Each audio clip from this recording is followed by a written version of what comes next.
Whew. All right. Oof. Well, hello, everybody. Let's get this adjusted a little bit so it's not looking super cray cray. Okay. Just gonna make sure I have this stuff properly muted. I think I do. If y'all can bear with, I'm gonna try to. Ugh. Oh, nice hot beverage. So before things get started proper, I am in the midst of a very nasty bout of acute bronchitis, was what they classified it as, which was delightful this past holiday week. So Lady Catherine had it, and she was out of work for about a week. And unfortunately, it hit me just as hard, if not more so, immediately thereafter. And so that's why there was no show last week, which sucked, unfortunately. But just gonna share this to all of the various socials. But yeah, this is gonna be a little bit of a look back on the year of 2022 for our beloved Sai King, and just all of your thoughts more so than anything. I'll get into introductions proper here shortly, but just do you think the year was a success? Was it not so much, a little lackluster? That's unfortunately what I lean a little bit more so towards. But obviously, as I always say on this program here, art is subjective. He's also a clown too, by the way, which is fun. So, excuse me. This is the most that I will be talking at length in like a, over a week at this particular point, honestly. So I am hoping my voice holds up and that I don't have like a little coughing fit saying adios to El Rey's 2022. Okay. All right. And as per always, I'm sure lots of peeps will be jumping through after the fact, but I just want to be able to monitor the chat for those who get the chance to filter through. Excuse me. I'm going to really do my damnedest not to have to do that, but Okie DZ. But yeah, that's been shared in the Face BZ group. And yeah, I just kind of want to get talking, man. All right. Yeah, Feliz Navidad to you, the Winston Smith, the alter ego of one of my favorite, not just local bands, but period. Well, a couple bands, actually. We're talking Sanitation Squad and, oh boy. Okay, I'm just making sure this is all going correctly, and I believe it is. So, okie day. And once this gets up to the double DGs, which it's creeping up there, I'll get to start things proper. But yeah, obviously, I hope everybody had a fantabulous holiday. Mine, unfortunately, was no bueno. No bueno. Okay. Hope I don't have to clear my throat too damn much. But I should at least bring up a couple things really quickly on the laptop here that I know I'm going to be hitting. Okay, before we get it all going properly. Yeah, that's the thing. And there's a lot of uncertainty about next year because we don't have well, I'll get into it here in just a little bit. So, okay, let's double check, dismiss. And there's also a sizable announcement about this going forward in the next year. But all right, since I don't know how well my voice is going to hold up, I'm just going to, we're at like 8-9 people, whatever the hell it is right now. So let's just get going. And yeah. Long days and pleasant nights, fellow travelers along the path of the beam. I am known on this level of the tower as Jaime and Fuego. And if it please you, join me here for a bit of palaver on Hail to Stephen King. That's right, the 333rd episode proper of Hail to Stephen King. That's right. So I've been doing this show since the episode 0. So I guess technically there have been 334 episodes of this program on the horror show. But yeah, I've been doing this since 2016, King's 69th birthday. And then this program started properly at the beginning of 2017 when I was doing Dark Tower book coverage leading up to the release of the Dark Tower film, which was released in August of 2017, if I recall correctly. But yeah, I have been obviously welcoming all of you to the horror show here for quite a while, and it's been a awesome pleasure, obviously, and still is today. But yeah, guys, 2022 was drastically different as far as not just how prolific it was, because King remained prolific. He put out 2 books this year, and he also put out a couple of short stories. But in some ways, I felt like there was a little luster lost, if I'm going to be fair, in regards to, not that it was a poor quality, but I didn't really encounter anything from the 2 releases proper in book form.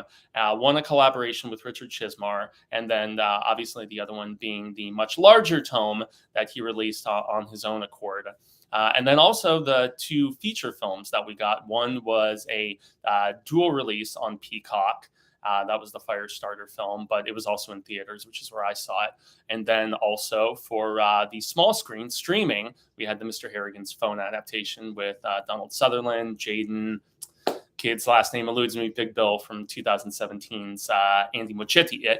So we got 2 new Stephen King films, and then we also got 2 new Stephen King books, and we also got a couple short stories. So it wasn't lacking in just prolific nature, but it was definitely a year where I was not wowed anywhere near in comparison as I was when this program was starting in 2017, starting properly at least with the King-assance that was 2017, which is something that I've spoken about a lot here on this particular program.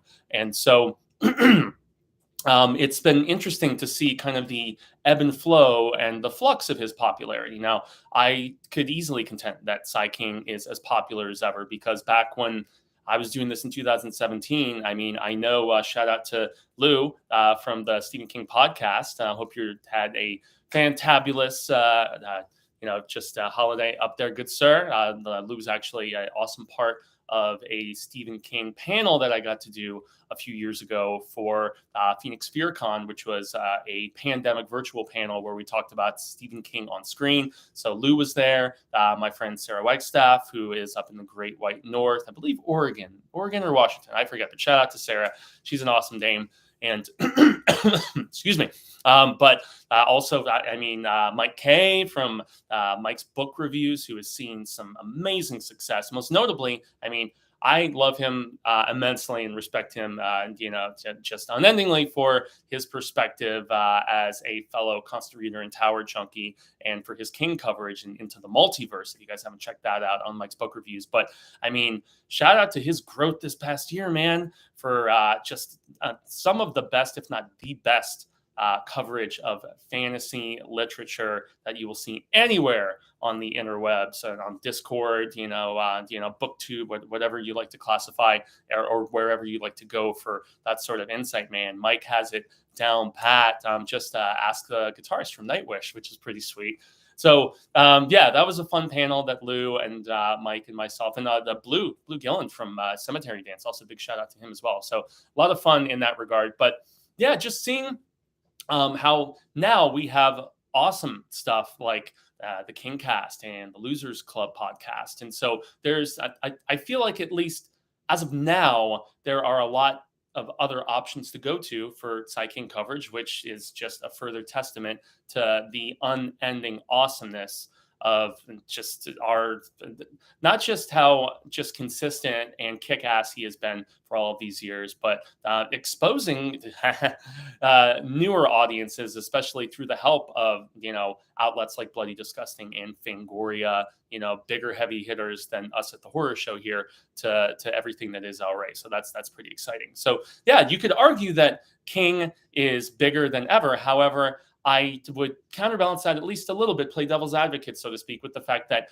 the quality that we're getting, not just directly from him, but also from those adapting him, is not quite up to the degree, at least in this particular year, in comparison with others throughout these last few since I started covering Sai King. And so in 2017, obviously, that was the biggest year since 1983 as far as the amount of books that he put out and the amount of films that were released all in the same calendar year. And so I'm actually really looking forward to a Hail to Stephen King episode that I've been prepping here for a little while that I'm putting out next year, which is going to be 83 versus 17. So 1983 versus 2017, which was the bigger year for Sai King. And so that's a video that I've been putting together for a little while, and I'm very excited to be unleashing sometime next year. But yeah, that's going to be fun.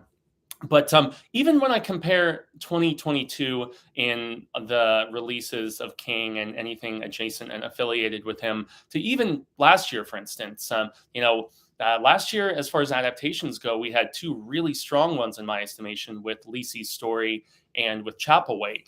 And while I appreciated Mr. Harrigan's Phone for what it was, that wasn't really a short story, well, technically a novella, being from If It Bleeds, the first entry in that collection. As much as I love Jaden and Donald Pleasance's chemistry on screen when they actually got to share screen time, because of anybody who is familiar with the story knows what transpires in that narrative. But that was just not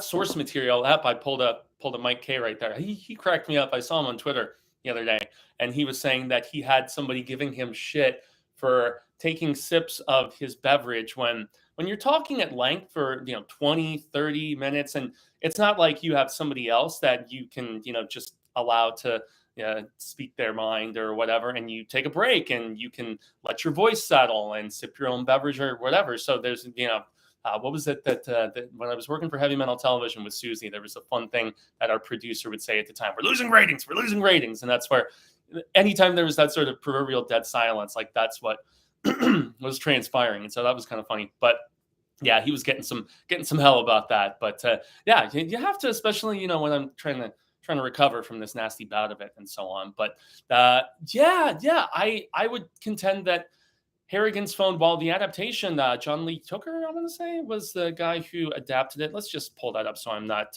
mincing anything in some sort of retardulous fashion. That was definitely not Mr. Harrigan's movie. It was not PC on my part.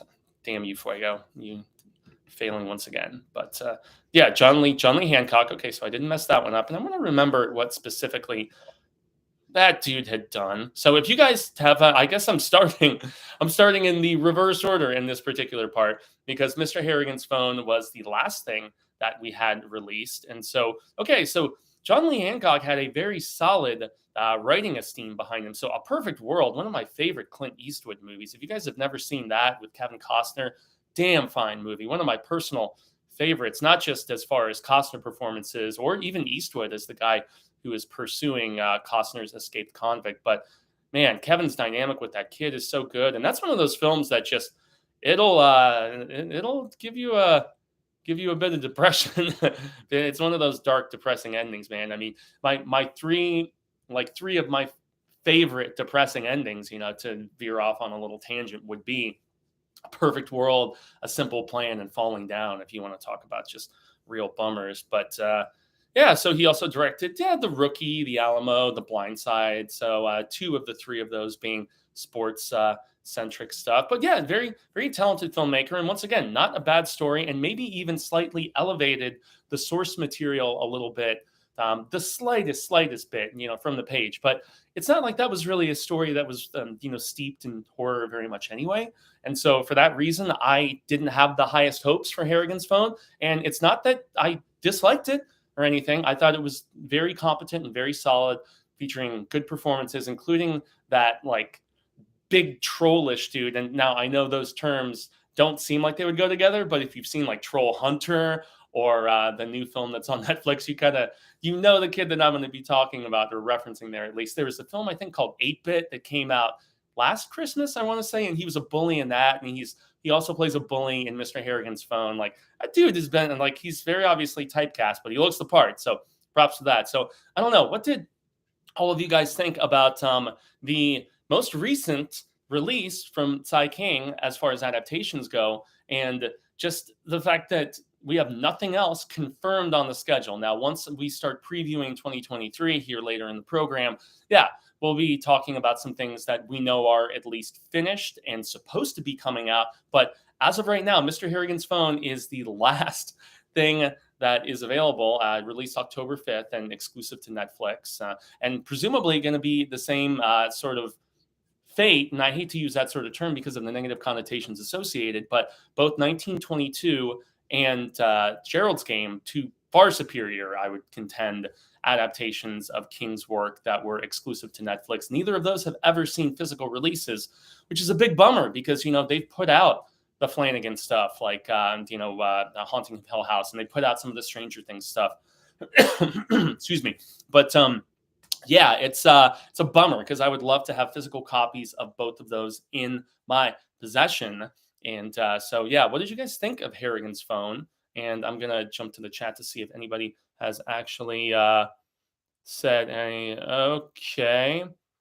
Okay. All right. So now I see that we have a Trollio. Good times, man. It's always fun. Always fun. Excuse me. Okay. I'm trying to remember how to actually do that. How to actually ban people. Put unhide. Okay. I think I did that properly. Okay, sweet. The kicks that people get, man, really cracks me up.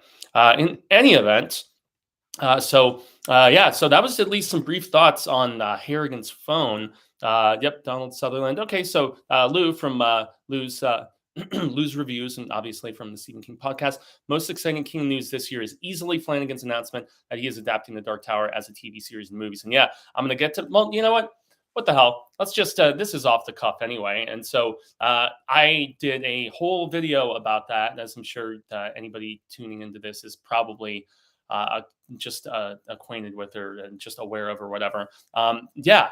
Amazing news. So very exciting because he has been the dude that we have wanted, not just myself, countless other constant readers and Tower Junkies have wanted him. He's been like the gold standard, the elusive white whale for who we would want to actually adapt this.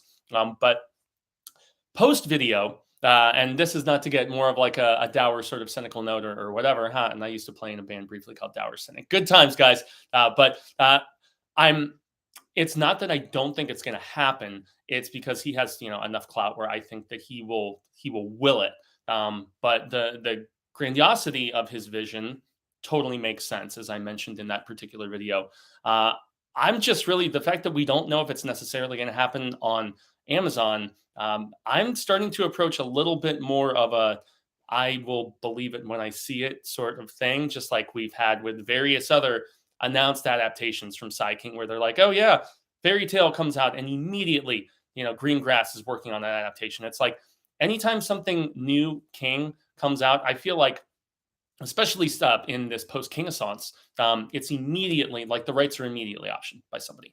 And so for that reason, everything is like, it's secured. So somebody can make it, but the fact that so much gets announced as being in some phase of development, and then, stuff gets filmed in its entirety, and then we don't know when / if we're going to see it. I'm going to get to that a little bit later. And so, God, I hope it happens. I really, really do. But I know it's going to be a tough sell for him, and I don't know if that's something you can't self-finance something like that to do it properly, even if he has seen significant success with all the Netflix money. And I'm sure he's going to be making significantly more with this first look deal that he signed with Amazon. But the fact that we don't know for sure if it would be on Amazon, although they are his first option, according to my buddy, Matty Jorson, who is much more interconnected in the behind the scenes of the industry than somebody like me. He said that Netflix actually already passed on it. So as Flanagan mentioned, he has had his hands on the rights for quite a while.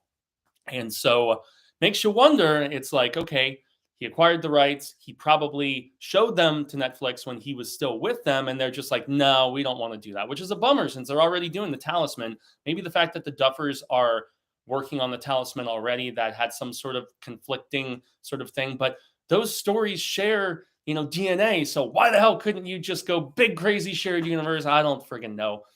But so yeah, Netflix reportedly passed on this particular adaptation that Flanagan has been developing. And so it makes you wonder, like, Amazon had the previous interest in working on this, and yet they passed on it previously then. So would this new sort of take on it seem a little bit more viable, a little superior as far as quality and heart and whatever? I've heard really positive things about the version that Glenn Mazzara was developing and shot the pilot for, which was a young Roland story steeped very heavily in the Wizard and Glass stuff and the flashbacks from the first book. So I don't know, man. I have shifted from just elation to cautious optimism, I guess, is where I'm feeling in response to what Lou said. But yeah, that is most definitely the biggest and most exciting news that we have with pertinence to Stephen King that we were a privy to this particular year. So okay, I thought you were going to say The Mist is one of your favorite downer endings. Oh no, well, I was just talking. No, that's definitely one of the biggest downer endings too, man. But as far as like films that I remember very distinctively growing up watching in the '90s and the early 2000s, because yeah, it's like by the time I saw The Mist when that came out, I was at least in my early 20s, I want to say. So, but yeah, stuff that I'd watched in the '90s as a kid. Since those three I'd rattled off, I believe those are all '90s movies, if I recall correctly. A Simple Plan was like '98. I know Falling Down was like maybe '92, '93. And I know A Perfect World was also early '90s Eastwood stuff. Great movie. I'm trying to remember. Is Laura Linney in that too? Anyway, let's not get off track. Okay, Harrigan was okay. Sutherland was great. Oh, Sutherland's always great, though, right, Lou? I mean, hell to the yeah, man. He always holds that chisel down, which I greatly appreciate. Okay. So my buddy Sai Payne says, I thought that guy was up to something. Yep. I haven't read Lacey's story, but the movie was weird as hell. I didn't get it. Yeah, that was the adaptation that it's from the same guy who did. Oh, he did both the one that had K-Stew, the one that was about Princess Diana. The name is totally eluding me at this particular point, but it was very beautifully directed. Both that and he also did the Jackie Onassis one that had Padme in it. God damn, I can't recall specifics, but yeah. So that guy has done these like royal, basically, sort of films with regards to subject matter. But then he also goes and does the Lacey Story television series. It's an odd story, but it's one that I know is such a love letter to Tabby. And yeah, I thought Dane DeHaan was great. I loved Julianne Moore. That's one of my most recommended. But Chapelwaite kicked ass. Like those two series, I thought were very, very impressive. And I'm very excited that we do have a second season of Chapelwaite coming to. It's an epic show, if I remember correctly. But yeah, Adrian Brody was great, so that's something else to look forward to because that we at least have a confirmation about. So as opposed to the hey, it's in development, whatever, they did order a second season of Chapelwaite, so that's exciting. That's another definitive thing that we know will be happening. So I know Epix has a 7-day trial, so you guys could watch some of those Blumhouse exclusives on there. You could watch From, which is a show that's very Stephen King influenced and solid as hell. Yeah, and you could check out Chapelwaite, which is very, very positive as well. Okay, so we've got Seymour Toa says there will be a good adaptation of The Tower if God, if God wills it, man. But yes, I'm with the wait and see crowd. Also, a wait and see or Dark Tower is a beast to adapt. If not Amazon, there's Apple TV and HBO Max. Embarrassed to say, still need to watch Chapelwaite. Well, you actually raise a really good point, and in some ways, as to like, okay, Amazon most definitely has the money, and I touched upon this in the whole just breakdown of the Flanagan news when it initially hit that day, because that was one of the times where Cecil was cool enough and he's like, okay, yeah, we can break tradition and you can just jump right to throwing this story out, because I was about to head on a vacation back east to see family and stuff, and I really did not want to have that episode wait, and it probably would have waited even longer because I got sick right after I came back from Pennsylvania and being in the cold out there. So anyway, good times. But that, yeah, Amazon most definitely has the money. This is where it's tough because of the fact that, the Tower being a big sprawling amalgamation of fantasy and Western and science fiction. That's why we love it so much, because it has so many moving pieces and so many different just sort of subgenres within it that all intermingle so beautifully. Of all of those, I think I might like Apple TV the best because Apple TV, pardon the profanity, never fucks around. Even if, Foundation and C I didn't love, the production values on those are just unbelievable. And Servant is some of the best television, in my estimation, of the last few years. And the fourth season is about to premiere here very soon. Incredibly excited about that show that M. Night Shyamalan debuted, coming to its cathartic conclusion because Toby Kebbell and the dude who plays Ron, it's the youngest since Ron Weasley. Yeah. The name of the Rupert Grint, I want to say his name is. Anyway, the whole cast in that show, Servant, is terrific. And so, yeah, Apple TV, everything they do, there's pretty much no loose ends. It's all super quality. So that may be, if since Flanagan is shopping the property around this big grandiose vision of his, I would maybe be happiest if it ended up at Apple TV. However, Apple TV also cancels shows with the quickness almost to the same degree that Netflix does right now. So who knows? HBO might be just as suitable of a suitor for that as well. So I don't know any of the three of those, but in further consideration, especially with Wheel of Time already being there and with Amazon already, having its Ring series and already having passed on the Dark Tower. If I was a betting man, Lou, I think you're actually probably right.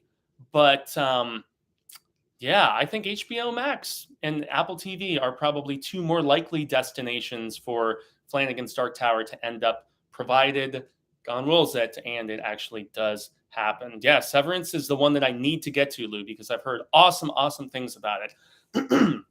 So, oh man, Movie Mike, what is up, good sir? Glad I caught the stream. Yeah, I wasn't 100% if I was going to feel great enough to do it. But they as of this past holiday weekend, I decided to buck up and go to the doctor, which I don't like to do. And they got me on some steroids and some antibiotics, trying to just bump because normally for me, if I get sick, it's like, okay, lots of bed rest, just turn off the phone and sleep as much as possible, lots of fluids and vitamin C, and that's about it. But after 5 days, I was like, this shit is not going away, so I have to just bite the bullet and do it. And as somebody who isn't currently insured with my new employer that I started with earlier this year, I actually don't have medical insurance with them until the 1st of next year. So yeah, there's good options here in the States for, there's Good RX and, there's options you can find for these sort of things, but it's drastically different. And I'm not trying to start any sort of political storm of debate or whatever, but it's a lot different in the States than it is, up in Canada, like for you, Lou, or for a lot of my homies that are over in like Europe and various other places. So, but sure enough, the steroids and the antibiotics, they really kicked things into gear. And within like about a day and a half, I immediately felt the crud, that was here and going down here, face, neck, and chest. Yeah.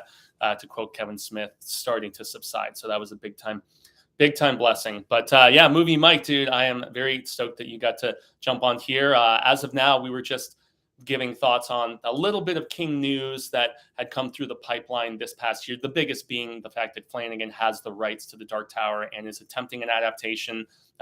More so than anything, we think it's going to be either. I'm going to double down on what Lou just said.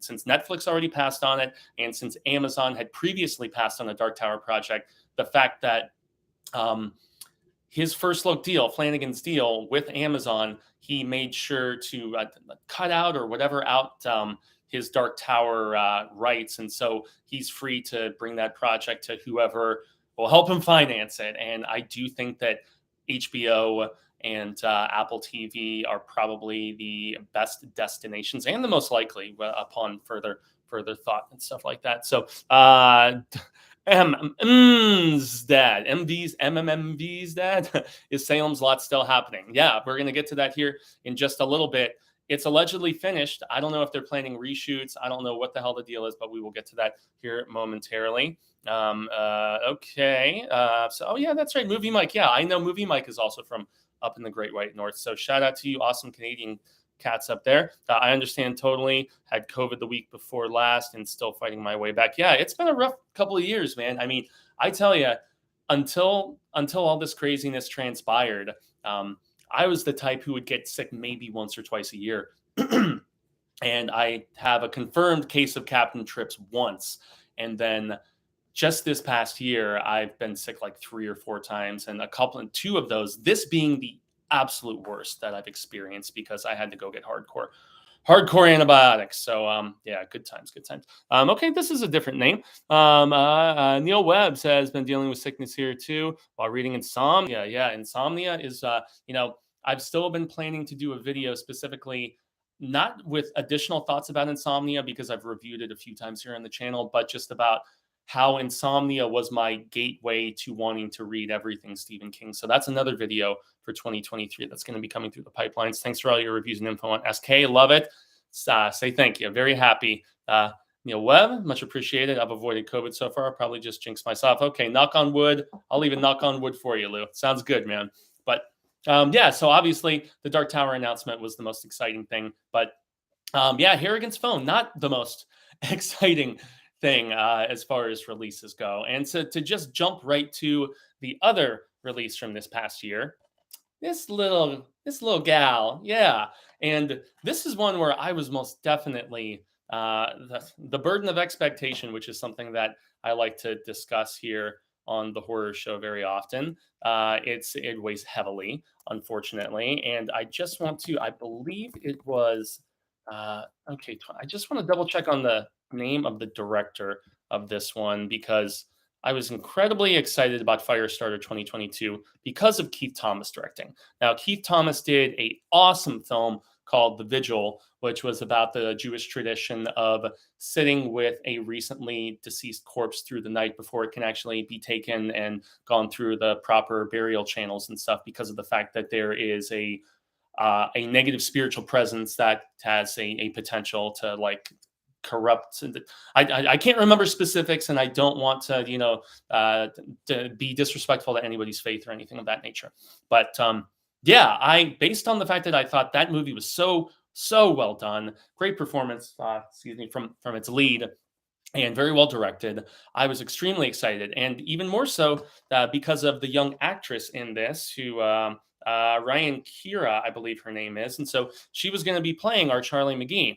And, I warmed up to the idea of Zac Efron, Mr. High School Musical, as the dad, even though upon the initial casting, I was just like, oh, God, you got to be kidding me. But even more so, the fact that as great as George C. Scott is, he was the absolute worst person to cast as a Native American assassin named Rainbird. And so the fact that they did go with Michael Grey Eyes in that particular role. So you have a great director in place, you have a talented cast, and yet they dropped the ball. And you have the money of a Blumhouse, putting it together and releasing it, and also getting a dual theatrical and Peacock release. So this came out in February, if I remember correctly. Okay, no, I'm totally incorrect. Came out in May. Ugh, Fuego. Come on, homie. But so beginning of summer release, primed and positioned to, make some noise. And unfortunately, it did not. And this isn't the sort of situation like the dual release maybe hurting box office for something like Halloween Kills and ultimately Halloween Ends, which I know a lot of people did not like. I did not hate Halloween Ends like so many others did, but that's another story for another day. But so lackluster and so disappointing. The performances weren't bad from Grey Eyes or from Kira or Efron.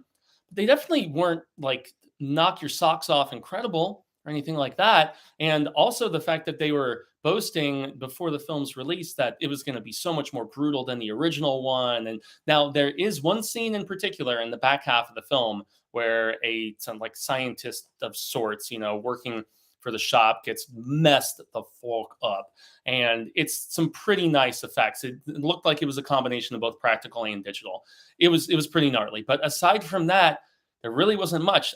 Honestly, in comparison, since I watched the original one with Drew right around the same time for a little bit of compare and contrast, I felt like the budget, that movie, the original one from 80, I want to say 85, 80, whatever the hell it was. I'm sorry, Fuego. The one from the early 80s with Drew Barrymore. It felt bigger in scale and scope, in all honesty. this felt very much like it was just breezing along. It felt like it streamlined the story even more so than the original one. Now, the original adaptation was a little meandrous and a little goofy at times, but I don't ultimately adore, like, Firestarter is not top tier Psy King in my estimation anyway. And so it's more like B B minus C plus sort of territory, maybe B, on a good day. Some of the psychedelic aspects are interesting, the testing and whatnot, and some of the stuff he was exploring in the storytelling there. But I mean, as a whole, I don't know. I don't love Firestarter, okay, but I do appreciate aspects of it, and so I felt like with modern, sort of wizardry, and if you're really going to go for a much darker tone, which I felt like the beginning of the movie at least kind of did, and boy, those opening credits, like, shout out to Robert the Wolfman, he cracked me and Cecil up a few different times where he was, praising how great the opening credits. I think it was the American Horror Stories, the second season of that. He's like, oh man, those opening credits on some of those episodes are so good. But when that's what you're praising, which I know I did with this film, that's says a lot if that's what you're leaning towards when you're grasping for straws. That's something. And you can watch our full review where we discussed this in a lot more detail. But I was disappointed with Firestarter 2022. I genuinely was, with all of the talent on paper, both behind and in front of the camera. And also for the sheer fact that they do something with a character, because I'm not here to spoil any of this stuff, they alter a character dynamic in this, and the dynamic between two characters. And while I understand they were maybe going for a little bit more of a sympathetic, or dare I say, even politically correct sort of slant, I don't know if it necessarily worked, and it went against the grain of the source material. Now, I know King actually went to Twitter to say that he liked that particular change. And hey, it's another turn of the wheel. It's another level of the proverbial tower, so to speak. So, hey, it's okay. I actually champion when these adaptations do take left turns from time to time, because we will never have the source material as quality as it is 99 times out of 100 when it comes to Psy King, whether it's a short story, novel, whatever. There's nothing taking that greatness away from us. So hey, try something different, whatever. I even give props to the Mist TV series every now and again for the slightest little things here and there. I still want to know what the hell those Horsemen of the Apocalypse they were going with was, because that shit was going off the rails, man. But yeah, so thoughts on the Firestarter remake for anybody who did get the chance to see it. I'm pretty sure it is still on Peacock if you guys don't want to pay the rental fee. If you just want to sign up for a free trial of Peacock and check out They, Them, and whatever else is on there that, is horror centric. Oh, yeah, that's right. Obviously, for those who really love that new Jamie Lee Curtis, David Gordon Green Halloween trilogy. So, okay, one of my fave channels, my number one way to stay informed on my Psy King info. Oh, I greatly appreciate that. Okay, Movie Mike says, I bought Firestarter over Black Friday, but have still not watched it yet. The reviews I have heard have not got me very excited. Yeah, go in with low expectations, Movie Mike. I mean, that's the best that I would say. Lowered expectations in that regard. Oh, my hair's all sticking up in the back. I'm like an alfalfa going down over here. But I mean, as a completist, I had to put this into my collection. It was just a given in said regard. And also the fact that it does have supplemental features. I am guilty, just like you, Movie Mike, of having not watched this since purchase. And the special features, I mean, oh, there's a gag reel, terrific. I'm sure there's trailers and stuff. But what intrigues me more so than anything is the fact that there's an alternate ending.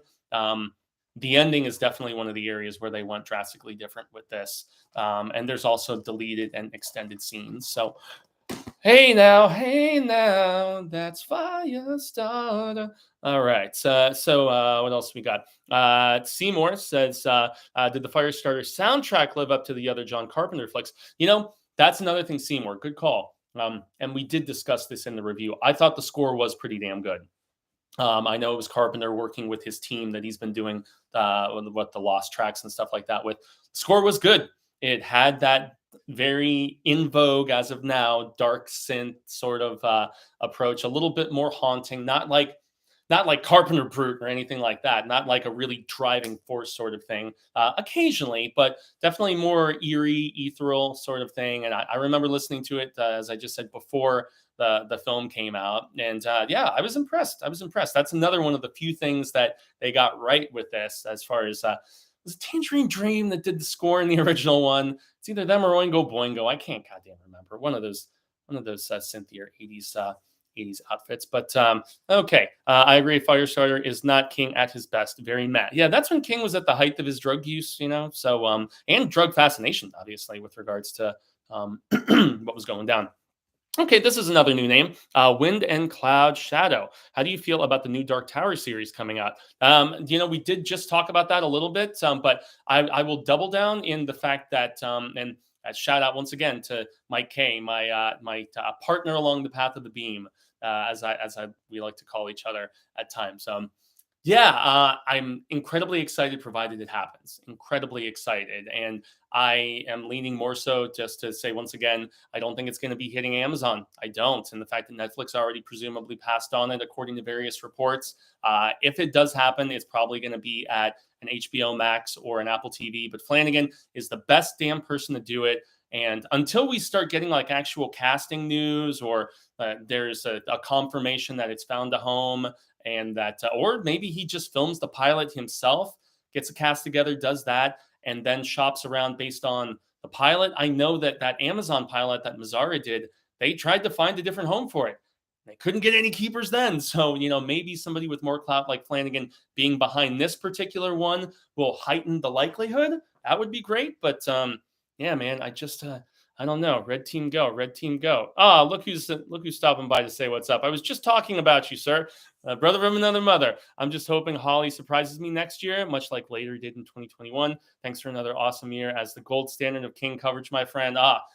Say thank you, but hey, I'm just an enthusiastic Tower junkie and constant reader, just like you, sir. But yeah, I absolutely love all of your insights as well, and it's always a pleasure and an honor. Okay, I'm probably one of the few who would love a new take on the Tommyknockers. It's weird as fuck, but I think there's something spooky there. I'm actually going to second that notion, because I don't hate that book like a lot of people do. It's definitely bloated, about as bloated as somebody with coke bloat gets. But hey, there's some good skeletal structure in there, and there's one of my favorite King just tortured protagonists in James Guard. Guard is one of my faves, dude. And I can relate, unfortunately, to some of his personal demons and whatnot, from some of my experience in years past. And so, yeah, I am all for this current reimagining that, if I'm not mistaken, James Wan is also behind that. But once again, and shout out to Mike K once again on Mike's book reviews, is the fact that we'll believe it when we see it. They say it's in development, and I believe, I'm trying to remember if Gary Doberman is supposed to be behind that one too. I believe he is. Throw him another one. Why? Why, I say why? But hey, what are you going to do? What are you going to do? Okay. So Salem's Lot and More says A Perfect World was a really good movie. Thanks. Damn right it was, man. One of Clint Eastwood's underrateds in my personal estimation. Okay. So this is a different name than I've seen.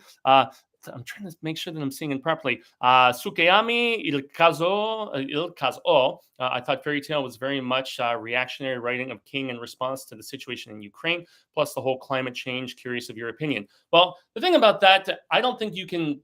I agree 100% that it was reactionary writing.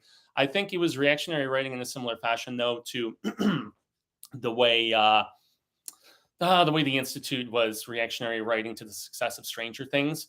I don't think it was reactionary to Ukraine, though, because he had been working on it long before that invasion transpired. Like, he announced Fairy Tale like at the beginning of this year, if I remember. So that was long before that stuff was really, transpiring. Now, I know there's been tension for a long time, but I don't believe that. That's just one of those, I don't know. I'm not going to say happy accidents and quote Glenn Bob Ross or anything. Here I'm saying Glenn Ross, Glenn Ross, if you guys have ever seen that excellent film. But yeah, that was a weird, eerie sort of timing thing. But I can see the correlations.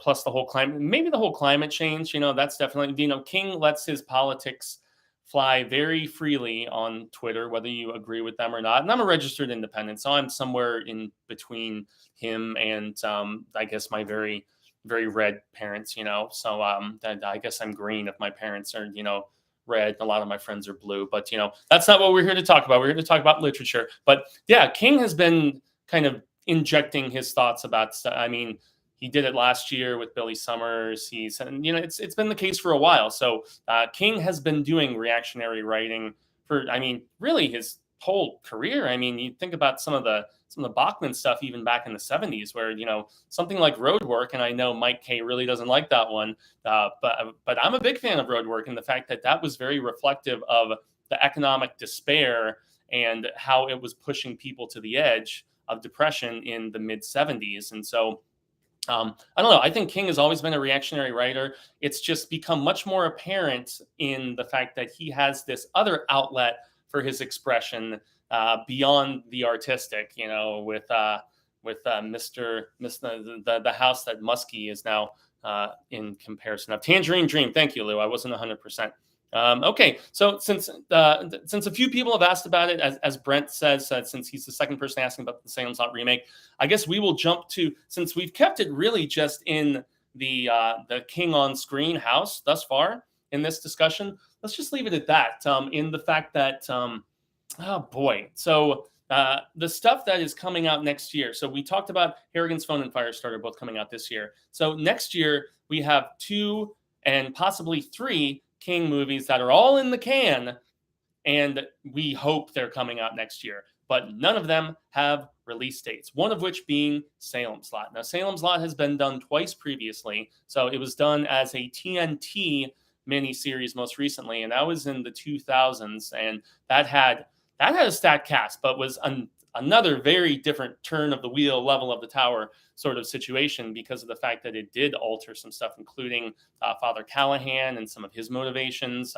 But you had, I mean, boy, dude, you had like Rutger Hauer in that. You had Rob Lowe. You had, oh goodness, the name of the actor who played Father Callahan is eluding me.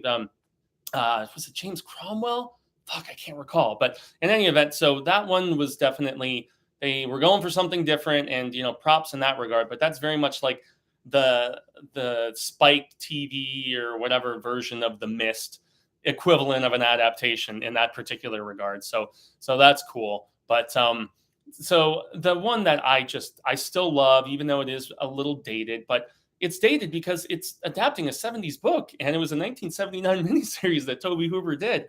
And I still love that miniseries, man. And the kid flying up to the window is still one that haunts my dreams, because I saw it when I was of that age where it would hit the hardest with the imagery, and with also being a kid myself.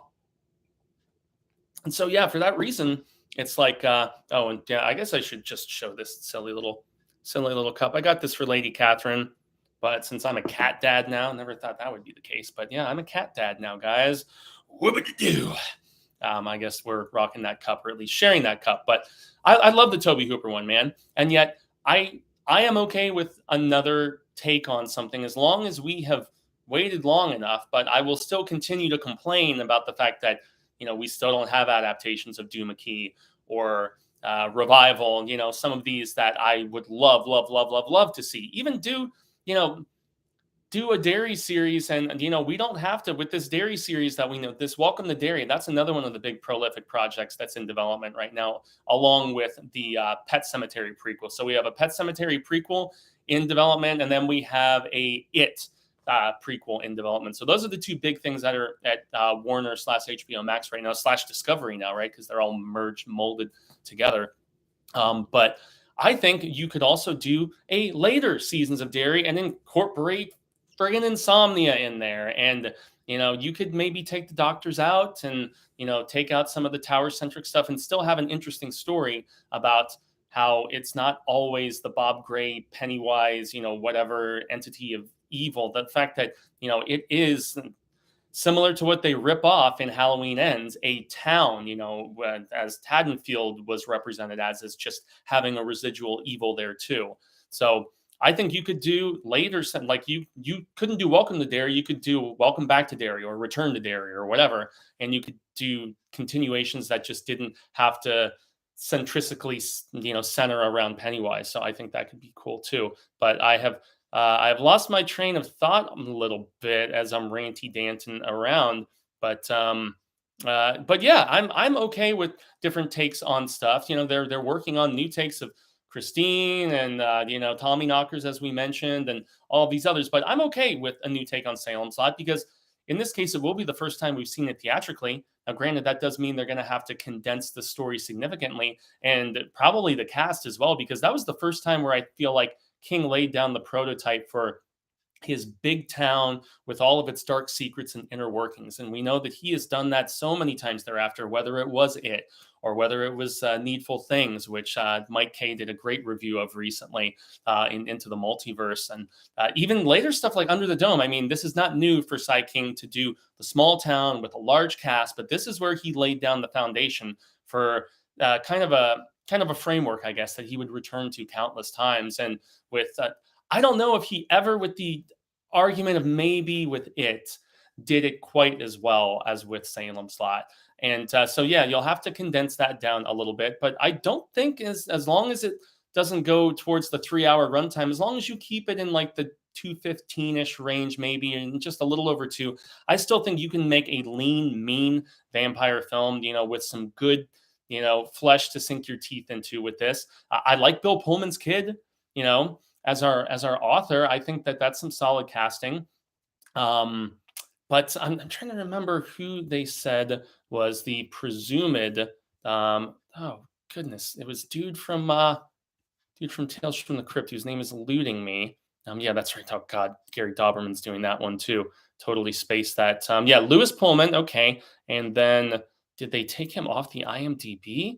I would not be shocked if that was the case, and I think they did, because I think that they did some. So keep in mind, everybody. Yeah, they took him off the IMDb.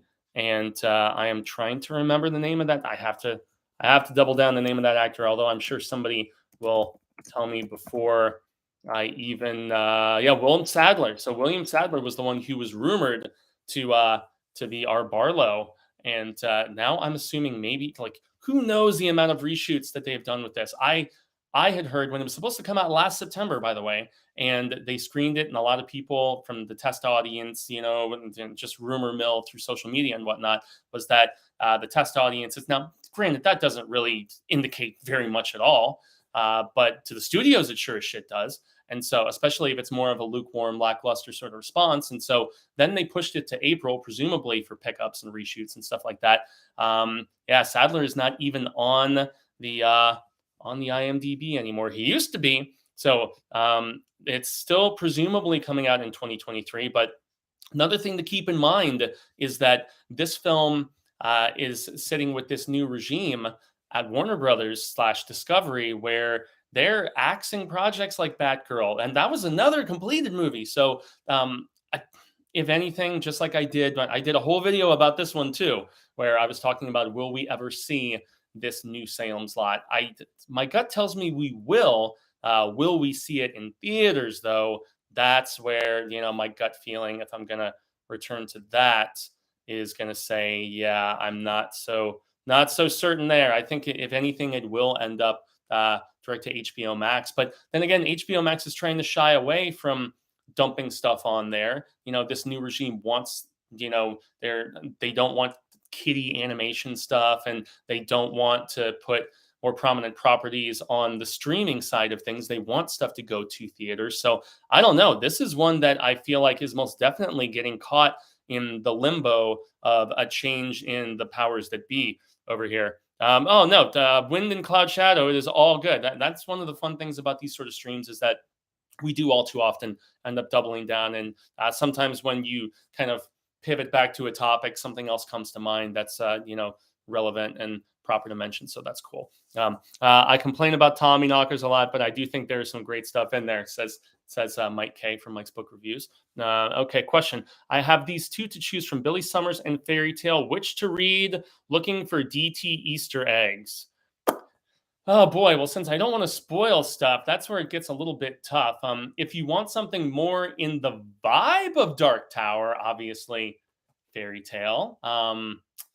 You're not really gonna get much in either, though. I guess I mildly preferred Fairy Tale, although if you want something a little less like anything that King has done before, a little more original, Billy Summers is definitely less like other things. Whereas Fairy Tale was taking back to our question that was posed earlier by oh boy, I just don't want to mess up the name, Sukiyami Il Kazuo.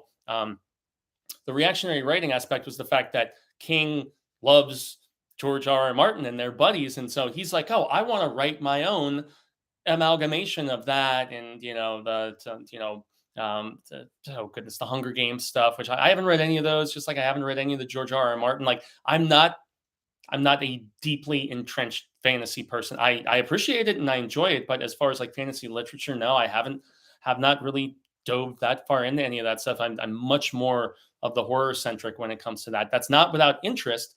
And maybe 2023 is the year where I really try to break into that sort of stuff, especially with the second part of Dune coming out. That's a series that I really want to revisit, but I never read past Children, if I'm not mistaken. I don't even think I got to like Heretics or any of those later ones. I had friends talk with me about them, but excuse me. So yeah, I felt like Fairy Tale was just reactionary in the fact that King, similar to the Institute, something that he was fond of or whatever, just wanting to do his own take on. So yeah, Fairy Tale has vibes of a lot of other King stuff, but Billy Summers is at least unique in said regard. It doesn't mean I love Billy Summers, but if you're looking, I guess I would probably recommend Billy Summers, even if I did like Fairy Tale a little bit more. Billy Summers was at least a little bit more original in that regard. Just to answer your question, Seymour. Okay, they should make Sleeping Beauties a movie, says Norin Rad 82. Well, you know what? When Sleeping Beauties, and they just finished the comic book adaptation, by the way, which was solid. And that's another one where I feel like Sleeping Beauties is a very good concept, really good concept. Despite the fact that, yeah, it does share similarities with, Romero's The Crazies and, a few other bits of art that we have seen on screen and in literature before. But I was into that. It goes really off the rails, which is the term we all use all too often. I've already used it once in this particular video. But yeah, it goes off the rails once you start to find out what's happening to the women when they go into the cocoon comas and stuff. That's where it gets a little strange. But I do feel like it could be a solid thing as far as adaptations go. But the rights were optioned right when it got published. AMC still it was being developed as a network television series for AMC. It was either AMC or the AMC Plus streaming, which they have exclusives on there. It's not just where they dump their network broadcast shows after the fact. There are things that are exclusive to AMC Plus, a few series, both developed and acquired. And so I believe it's still listed on the Wikipedia as being in development. Who knows? But yeah, I'm with you, Nornrad. The comic book was fairly good. It trimmed a lot of the fat from that big monster of a book. Although in the long form of television, I feel like it maybe could work, and also with more of a visual sense, because it's a very visually descriptive book, especially with this other world that they get to, and with the whole aspects of the vivid imagery of Mother Nature and some of the correlations and connections and concepts. So I hope that it does eventually make its way onto AMC. But once again, the longer we get removed from these rights being optioned, especially when they're acquired right when something is released, that's where I get less and less confident that we're ever going to see it. Okay, so Movie Mike chimes in, says, tough call, Seymour. I did not find either to be top-notch King, but prefer Fairy Tale by far. It's fantasy, but no real Dark Tower connection. Okay, yep, that's a solid estimation. Lou also chimes in and says Fairy Tale has more DT connections than Billy Summers. Summers has Shining connections. True, it does. Good call, good call. Okay, Wind and Cloud Shadow chimes in again. Says, were you ever a fan of the Creepshow series on Shudder? I missed if you said you were or not. I've watched all of it, all 3 seasons of it, including those couple specials they did. They did a Halloween special and a holiday special. They also did during the pandemic those 2 animated ones, where one was or Tweeting from Circus of the Dead, which was a Joe Hill adaptation. And then there was also the Survivor type adaptation from Skeleton Crew, Cy King. It was more like a motion comic, though, for both of those than a full-on animated sort of thing. But I have enjoyed it. I have.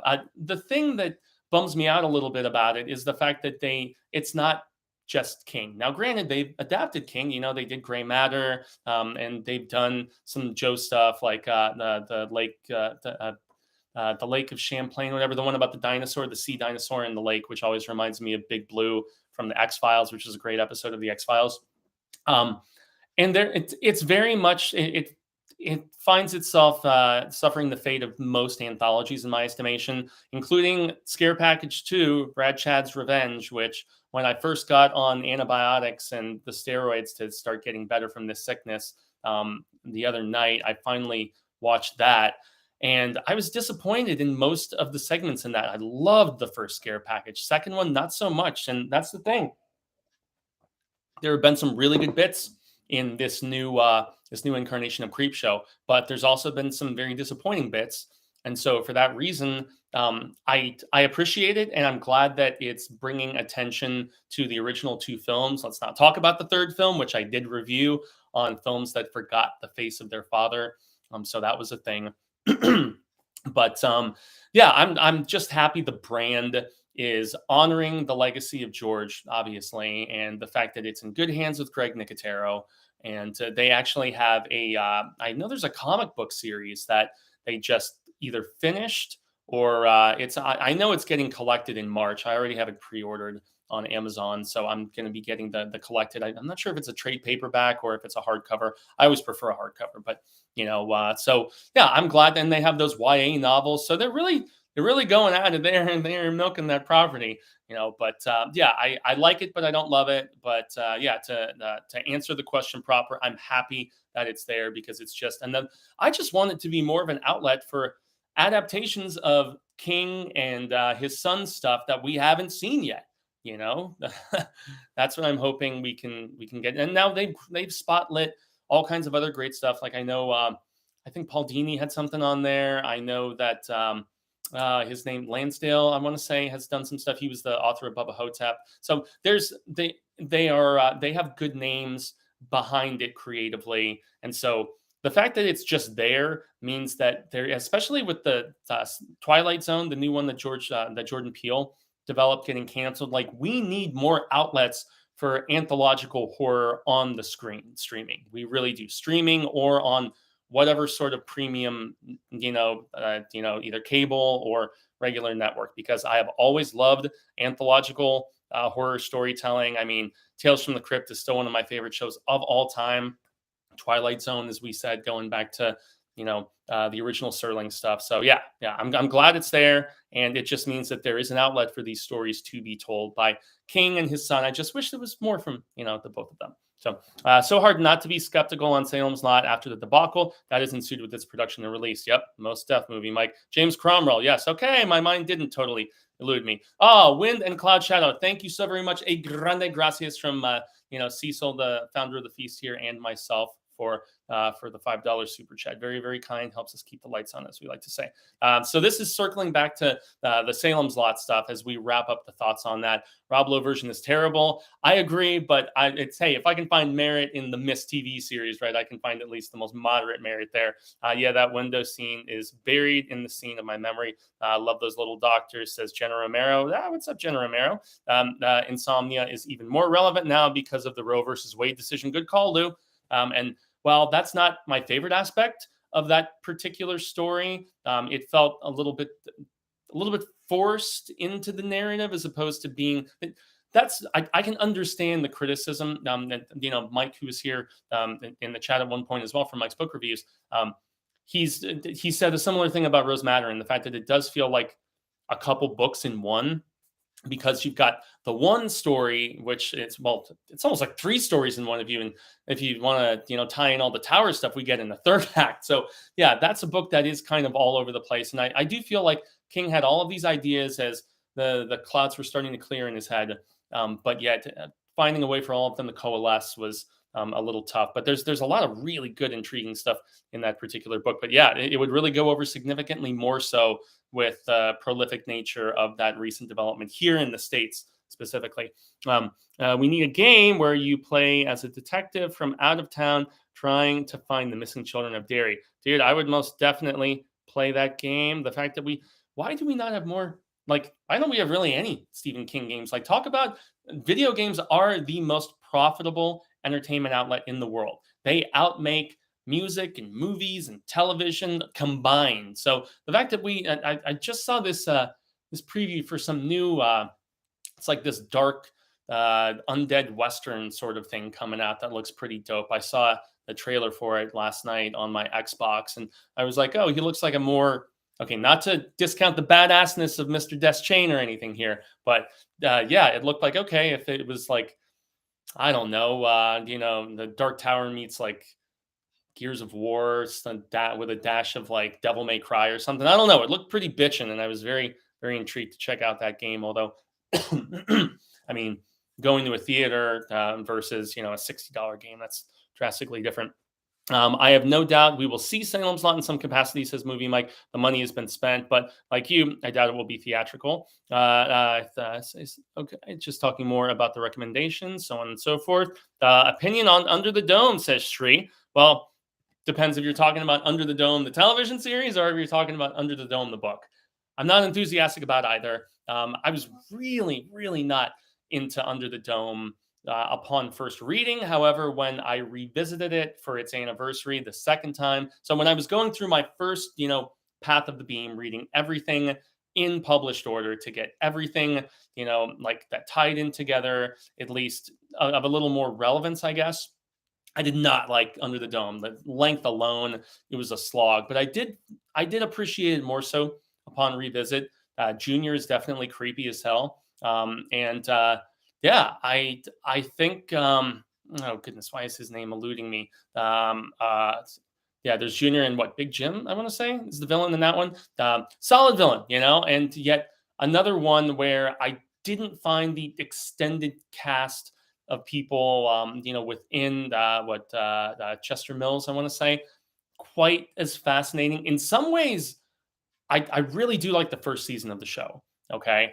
But by 2 and by 3, especially, where they were going full, we're another turning of the wheel. This shit, man. We're gonna do the equivalent of what the Miss TV series did. We're gonna do the equivalent of massive alterations, like what happened with aspects of that Salem Slot television series. We're really gonna make it our own. It went so batshit crazy, though. I still found it entertaining in some weird fashion, but. No, as far as King stuff goes, as far as later career King stuff goes, no, it's not a personal favorite or anything like that. But it's once again revisiting themes like very much so like in The Mist, in the fact that it's about the stir craziness of these people being, the whole bunker sort of factor. And the fact that King had done it before, maybe that's why it's a little less on the religious zealotry sort of crazy. But nonetheless, man, I do appreciate aspects of it. So that's another one I will try to be a little bit more diplomatic about.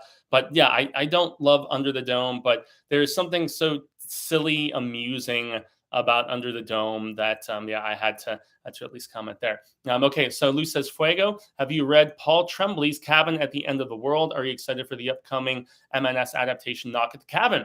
I actually had the opportunity to see a super, super early screening of it like a month and a half ago. Although a critic friend of mine, Monty, was telling me, he works with the Phoenix Film Festival here. He was like, I wouldn't advise you to go to this one because this is likely like early test screening. And the fact that, they're even inviting some of us critics here means one of two things. It means that they are so confident in this that, they are down to, despite an embargo, show it to us this early, or they're a little worried about it and they are thinking of massive, massive edits.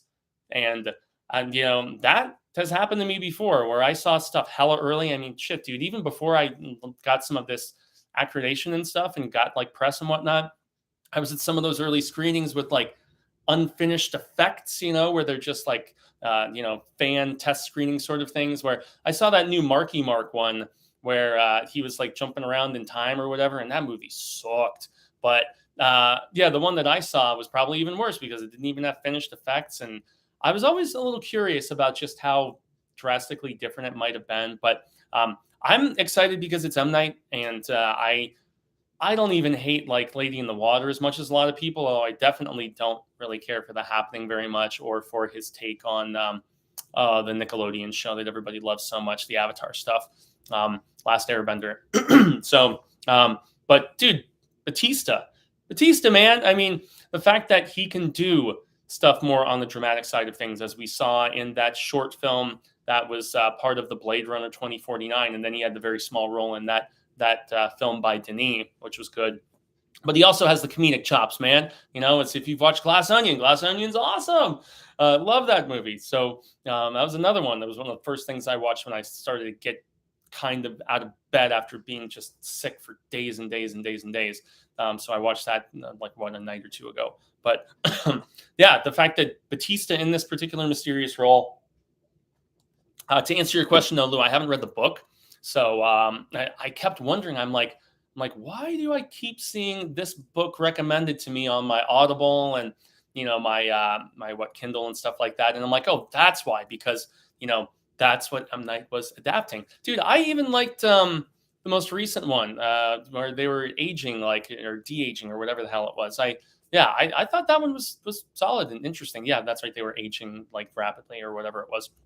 Didn't mind that one. Yeah, I thought it was, I did not think it was bad, so to speak, as much as a lot of other people. But forewarning, from what I have heard from a few different friends in the industry, if you don't want some of this plot stuff spoiled for you, definitely do not go and watch the new trailer for the Knock at the Cabin, because I've heard it spoils some stuff that you would probably, if you want to talk about a film that I watched last night because I couldn't sleep. And the steroid meds that they gave me have been really messing with me a little bit. And so I was, I couldn't sleep. And so I'm watching this weird Blumhouse movie called Soft and Quiet. And sometimes just going into a movie knowing absolutely nothing about it is very, very solid in said regard. So, okay, I, for one, am stoked to watch that. Cabin at the End of the World. Okay, so I'm going to try to reel it back into the King-related stuff, because it was kind of trying to be old. Yeah, that's what it was called. So we're going to try to reel it back to, I want an adaptation of Fawn and Late Returns by Hill. Yeah, both of those would be good. If we're talking more, since I have a program called Run to Joe Hill, which I've been doing on here for a while as well. As far as I've been wanting to do a most wanted Joe Hill adaptations, or did I do that video already? Man, when you've done over 300 episodes of this show, so I'm glad I have a spreadsheet of all of the episodes. But all I care about is You. Personal favorite. That is a messed up sci-fi story. Really, really awesome. Pop art, really, really good. Best New Horror is really, really good. That could actually be a full-on feature with its kind of Texas Chainsaw sort of vibes and stuff. But SK Fan 19, still love that handle so very much. But okay, so Salem's Lot 2023. Just to round out the discussion about that, I'm not holding my breath for a theatrical release. I'm really curious how massively it's being reworked, but only time will tell. But it's listed on the IMDb and Wikipedia. It's coming out sometime in 2023. But so now we jump to the other seemingly confirmed for this upcoming year, which is the Boogeyman. And so this is another one allegedly finished, and yet also does not have a release, unfortunately. But this is a very similar situation of caution for me. At least they gave an R rating to Firestarter 2022, but the Boogeyman has been given a 2023 Derp Fuego has been given a PG-13 rating. Now, my buddy Cole Meredith from the Hail to Stephen King Facebook group, he was irate that this particular story would be, and I'm not going to spoil anything. there's definitely some dark, messed up stuff in this short story, which, if I recall correctly, is in Skeleton Crew. It's either Skeleton Crew or maybe it is Night Shift. Might be Night Shift. But in any event, it's one of those first two King collections. It's his favorite Stephen King short story. So shout out to Cole. But he thinks that this being PG-13 is absolutely awful. There's no way that it could be adequately effective. I politely disagree. I feel like there is, since the story is being recanted to a therapist anyway, I think that you could imply and not show some of the gruesome things that happen in this story. So I think that you've seen in things like Insidious that, and I mean, and even something like Mama that that Muchetti did, you can really push the boundaries of PG-13 without having really grisly gore or unnecessary F-bombs or whatever. I was watching Christmas Bloody Christmas on Shudder the other day, and that's from a guy who did oh goodness, I think he did a film called Bliss, which was a vampire flick, which was pretty dope. But like, he's a New York filmmaker, if I'm not mistaken, and he does this very gritty. He did the VFW movie as well. But so the dialogue was so snippy and so intriguing between these two characters that work at this record store in the film, and then there's like a robotic Santa that goes around terrorizing and killing people in a rather gruesome fashion. And it's not really played for laughs at all, despite the silliness of the premise on paper. But the F-bombs were just legitimately even beyond Tarantino F-bombs, dude. And in that particular regard, I feel like there is an essence of sophistication that is lost when it's just like, constant F this, F that, blah, blah, blah, blah, blah, blah, blah. And you could tell the characters are relatively smart too in this film. But so just veering back to the Boogeyman, I don't think that you need like a lot of profanity or a lot of gore for this film to be effective. So this is one that I would contend does not necessarily need to be R-rated. And back to the Firestarter comparison, just like I was excited about, Keith directing that one, this is being directed by Rob Savage. And Rob Savage did Host, which was the big Zoom phenomenon during the pandemic that everybody loves so much. Now, Dashcam, which was one of my personal favorites of the year, as controversial as it was here in 2022, which was him elevating the found footage with the most unlikable character imaginable. I really like that movie too. So he's got a pretty good track record in my estimation. And his name once again is Rob Savage, and he's the one who has directed this Boogeyman movie. And our star is none other than Madison Hugh, I believe her name is. And she is, oh boy, I'm trying to make sure this is the proper girl. She's from Yellow Jackets, if I'm not mistaken. Maybe that's not the girl that I'm thinking of. Oh, goodness. No. Okay, so maybe it's a different person in this movie. Or maybe it's Vivian Lynn Blair. No. 2017 to present. Or is this the Yellow Jackets girl? Okay, yeah. So this is the girl from Yellow Jackets, Vivian Lyra Blair. And so she is presumably our most recognizable star who was in this. But so it's going directly to Hulu at some point in time in 2023. So just like with Salem's Lot, we know that this has a affiliation with a big studio because the fact that Hulu, as we all know, is owned by Disney. And so it's coming out sometime in 2023 on Hulu. So just like with Salem's Lot, I would say maybe this is even more of a guaranteed release. Like if we were going to pick one of these two between the Salem's Lot remake and between this new version of Boogeyman, because Boogeyman has been done various times as a dollar baby. I've seen like 4 or 5 of them. And shout out to the Stephen King Rules Film Festival because they've showcased different versions of it, I think, in both of these years that they've done that virtual festival. So those organizers are really cool. And at various other film festivals that I've attended, both in person and virtually, I've seen versions of Boogeyman as a dollar baby of various varieties. But this is our first time seeing it with a full theatrical budget. It was actually done, I believe the first dollar baby of it I have on VHS. It was released along with the one that Darabont did about the mother dying from Night Shift. And so, I'm cautiously optimistic about this despite the PG-13 rating.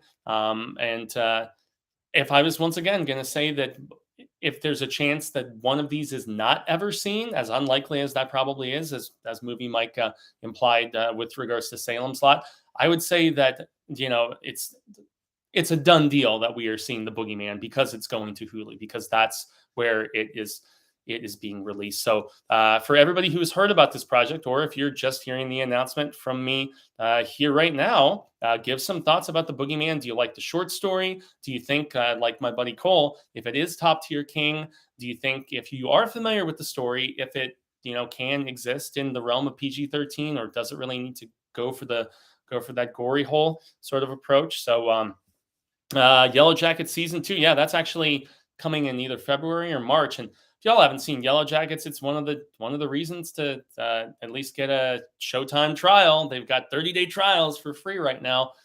Binge that show, because between, Juliette Lewis, Christina Ricci, that show is awesome. And they just added for the second season, the mom from Servant is going to be playing the grown-up version of the girl who got mauled by the wolf or bear or whatever the hell it was. It's been a little while since I've watched the first season, but I remember the animal like chewing up her face and you thinking she was dead. The young actress who was from Santa Clarita Diet, her name eludes me too, but when there's so many goddamn names for all of these incredibly talented people. But yeah, Yellow Jackets is awesome. Love that show. And I am excited about this Boogeyman, which we have nothing beyond the fact that coming to Hulu sometime in 2023, but also no release dates. So I just want to double check if this is okay. So it is from Night Shift, not Skeleton Crew. Excusez-moi. And also not to be confused with the Boogeyman movie, came out in the early 2000s or late 90s or whatever, that had the dude from Seventh Heaven in it. Not the same thing. This is straight up Boogeyman. Not the exact equivalent of like what you saw on the real Ghostbusters, which is still maybe my favorite version of that character. But okay, so yeah, once again, if you have thoughts on this particular project, lay them on me. Yeah, Yellow Jackets is great, says Lou. If he's directing the Boogeyman, it's going to be In Your Face and Twisted. Yeah, he's the one directing it. It's already done. That one is in the can, and presumably, like, there's been no reports about that needing reshoots or having been shown to test audiences and then getting, pulled back in for recalibration, like with like we have with Salem's Lot. So Movie Mike chimes in and says 10 years ago I would have been worried about the PG-13 rating, but they really let you push the violence in PG-13 these days. Yep, thank the easing up of the restrictions from the MPA, right? Over the years. It's interesting, and I know they have different rating systems and other regions and territories and stuff like that, but yeah, at least the MPA, man, they're kind of letting it go. No blood with the PG-13. You're very correct. That's why they all too often go like the Morbius route with like, what was it like? Is it purple blood or blue blood? I can't even freaking remember. But once again, like you can have very minimal amounts of blood, and you can I don't know. I guess they're a little bit more lenient as I think about it with like historical projects and stuff like that. But once again, like it's like an imply can be just as gruesome and upsetting as opposed to actually showing it, especially for those familiar with this story. But once again, art subjective, personal opinion. Yeah, R rating is multiple F-bombs, frontal nudity. Yeah, you're definitely right, which is why sometimes when we do see these films, because the new Salem's Lot, just to pivot back to that really, really quickly, that did get an R rating for, violence and gore and stuff like that. So you presume they're going to go for it, but don't expect anything along the lines of when/if we do ever see it of like, From Dusk Till Dawn, my favorite vampire movie. So, okay. So with having mentioned Salem's Lot and Boogeyman now, and with the two others that came out this year, Firestarter and Mr. Harrigan's Phone, I have to address the elephant in the room, or the elephant that's not in any rooms, according to the best of all of our knowledge. And that is, when the hell is this Children of the Corn movie from 2020 going to actually come out? Boy, am I hoping sometime this year, but I really, I don't know, man. It's from the same director that did, was it Equilibrium? I want to say first director. Okay, so got to double check on this particular guy. Okay, so directed by Kurt Wimmer, and he filmed this during the pandemic, by the way. So he did Ultra. Yep. So he did do Equilibrium, which was kind of like a Matrix Light-ish sort of thing. Also had some similarities, I guess, to Minority Report, if I remember. But he also did Ultraviolet, which was his last thing that he directed, which was way back in 2006 with Mila Jovovich. I always forget how she prefers to have it pronounced. But he's been writing this whole time: Street Kings, Law Abiding Citizens, Salt, the Total Recall remake, the Point Break remake. Although Spell from 2020, I thought was pretty solid, not too shabby. And yeah, it's listed as 2020. So this Children of the Corn now. Runaway was awful, but I thought the Sci-Fi Channel remake was pretty damn good. Personally, didn't mind it. And this Children of the Corn, the 11th installment in the franchise, is supposedly a prequel, which is all about like the initial like taking over of the town, which in the short story, our couple find the aftermath of. But yeah, it was screened in like 3 theaters in Florida during the pandemic, and yet we still have like I haven't even dumped it on like VOD for us to. We're like, I want to give you money to rent this, and I don't have I don't have the ability to do that because I have reviewed every Children of the Corn movie here for Hail to Stephen King, and I want to see this. I'm hoping that after 2 years of waiting now, as bad as it probably is going to be, hey, there's a reason why this is the most sequelized and reimagined and remade or whatever the hell else of all of Cy King's properties, because it's a creepy idea. Creepy kids, dude. Everybody keeps going back to creepy kids, man. Doesn't matter what part, whether you're from South America, whether you're from, Far Eastern Asia, whether you're here in the States or whatever, dude, like creepy kids have never gone out of vogue, I mean, going all the way back to the original, like what Village of the Damned, Children of the Damned, whatever the hell it was, the kids with the white hair and all that shit. I mean, and probably even far, far back beyond that, it's still like creepy kids, man. I mean, there's something about it. And yeah, this is one that I want to see. Did you guys know that there is a finished Children of the Corn movie that is just sitting around and that we have no idea when the hell we're going to get it? Well, God damn it, I want to see it, man. I really do. Once again, as bad as in all likelihood it probably is, I still want to see this shizzle. So, hey, it's sitting around. It was from the director of Ultraviolet Equilibrium. He apparently, maybe it has something to do with the fact that they got in trouble for how they filmed this movie. And so they apparently weren't like abiding by some of the Australian protocols when they were filming during the pandemic. And so maybe there's like distribution, like money that was being spent on legal fees for some of that. And like if there's like arbitration or something, I don't know, man. I don't know. Red team go, red team go. So that just came to me right now. Maybe that's the best theory that I have, because I mean, those Children of the Corn sequels that New Line was putting out for the longest damn time, and the ones that were going in the 90s direct to video and in the early 2000s, like when Dimension put out those couple that were under like the Extreme label and whatnot, like, yeah, there's a reason they made so many of them, because they are made for dirt friggin' cheap, and that's how they turn a profit. And so just based on the director alone, because hey, even if he hasn't given us anything great, I like Equilibrium, and Ultraviolet's not great, but it's not awful. So I don't know. And plus it's a solid property. It's a viable IP. So there's got to be another reason, behind the scenes for why this has not been able to actually find its way. So I've already gone like way over time. So maybe I won't spend as much talking about the 2 books that came out this past year. And so, yeah, we did have the release of the McSweeney 66, which was, I mean, Willie the Weirdo. It was so forgettable. I did a whole video about it, and I really don't want to talk about Willie the Weirdo anymore. And then there was also Finn, which was the experimental release that King did with Scribd. And Scribd is essentially like they were billing themselves as the Netflix of basically audiobooks at one particular point, because you pay a base $14.99 subscription, and then there are like tens, if not hundreds of thousands of titles on there that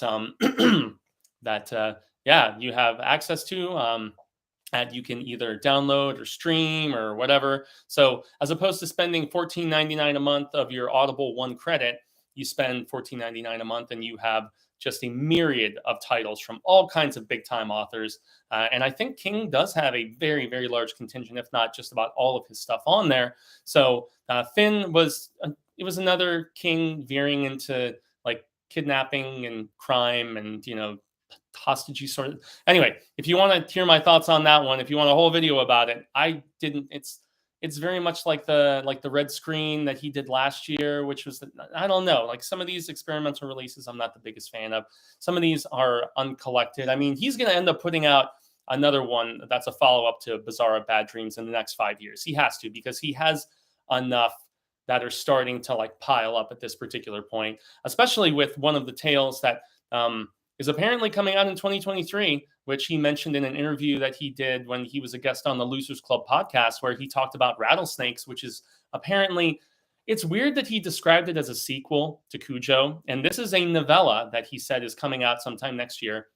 The premise is about two 4-year-old twins that fall into a pit of rattlesnakes. But then he goes on to also describe it as a sequel to Cujo. I don't know how that works personally. And for those familiar with the fate of said Saint Bernard and everything, I would imagine it's probably a Castle Rock story that takes place in that time frame, like in the aftermath of the Cujo stuff. But then again, in lots of other, in the Kingverse stuff in the 80s and even, thereafter, they mention, I mean, he mentions the, St. Bernard in Pet Sematary and in various other bits. So I don't know. I'm curious what this Rattlesnake's Tale is going to be. This novella makes me wonder if it will have a standalone release, like, like what happened with, excuse me, Elevation, even though I wasn't the biggest fan of Elevation. I know Lou was, but yeah, so with that in regard, but Rattlesnakes is apparently one in 2023 that we are going to be getting from Sai King. It makes me wonder if it will get an individual release like Elevation did, even though they billed that as a novel, even though it was totally a novella, and they wanted like almost full novel price for it, which is bonkers to me. Now, granted, they weren't asking 35, but I think they did want around like 20 or 25 or something hideous. But will that be, saved for collection? Will it be broken up into installments and put in like, the Times or I don't know, like Esquire or, one of those different magazines that King still publishes some of his stuff in? I'm not sure, but that is one of the things in 2023 that we do have coming from Sai King. I just hope it's of higher quality than the Willie the Weirdo and the Finn and some of the other stuff. If you want to talk about quality recent stuff, this is one that was 5 years old when I finally read it this year, but Plowshares, which was done by Emerson College. This came out a number of years ago, about 5 years ago to this particular point. But my favorite new Stephen King thing that I read this year was Thin Scenery, a play that Sai King has in this. You can still obtain this for, I think, like 10, 12, 15 bucks, maybe plus shipping, something like that. It says 14 bucks on the side. Summer 2017. So yeah, I reviewed it for its anniversary. I would still love to stage this as a play. I have a whole video about that too. So that was not a new release sort of thing this particular year. But yeah, having mentioned Rattlesnakes, which was the release, this novella that King is putting out next year, let's talk about the two things that King put out this year. And you know what? I thought that I had grabbed the proper book, and I totally did not.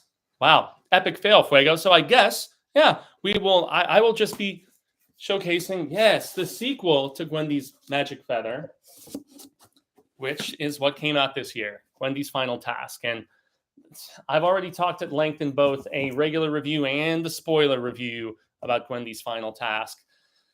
Oh boy, I do not like this trilogy very much, but I don't despise it. The weakest link is most definitely the one that that Richard wrote all by himself.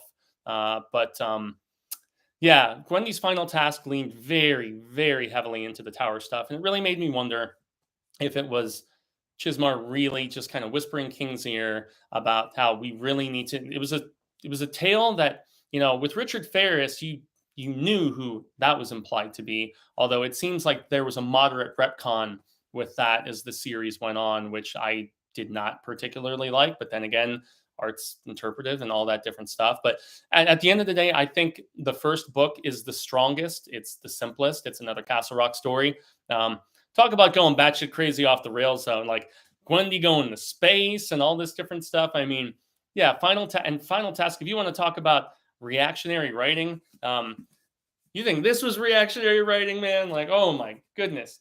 I tell you guys, man, yeah, Gwendy's Final Task, especially with some of the barbs that King makes in that particular one. I know there's fans of it out there, and hey, once again, more power to you if you found significant more enjoyment in it than I personally did.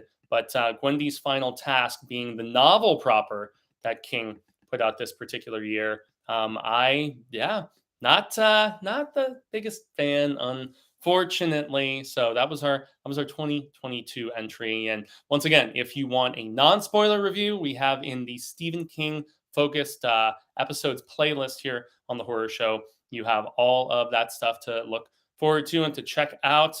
Well over. So there's been 300. This is the 333rd episode proper of Hail to Stephen King, but there are various other like side pivots in the King verse where, like, when we have reviewed like as a big group here on the Horror Show, Stephen King related stuff, like those aren't technically Hail to Stephen King episodes. Those are usually, ones where it's just me here doing my thing and stuff. And so, there's way beyond just the stuff on this set and the set before it and the set before it, because this is technically the third set for Hail to Stephen King and everything.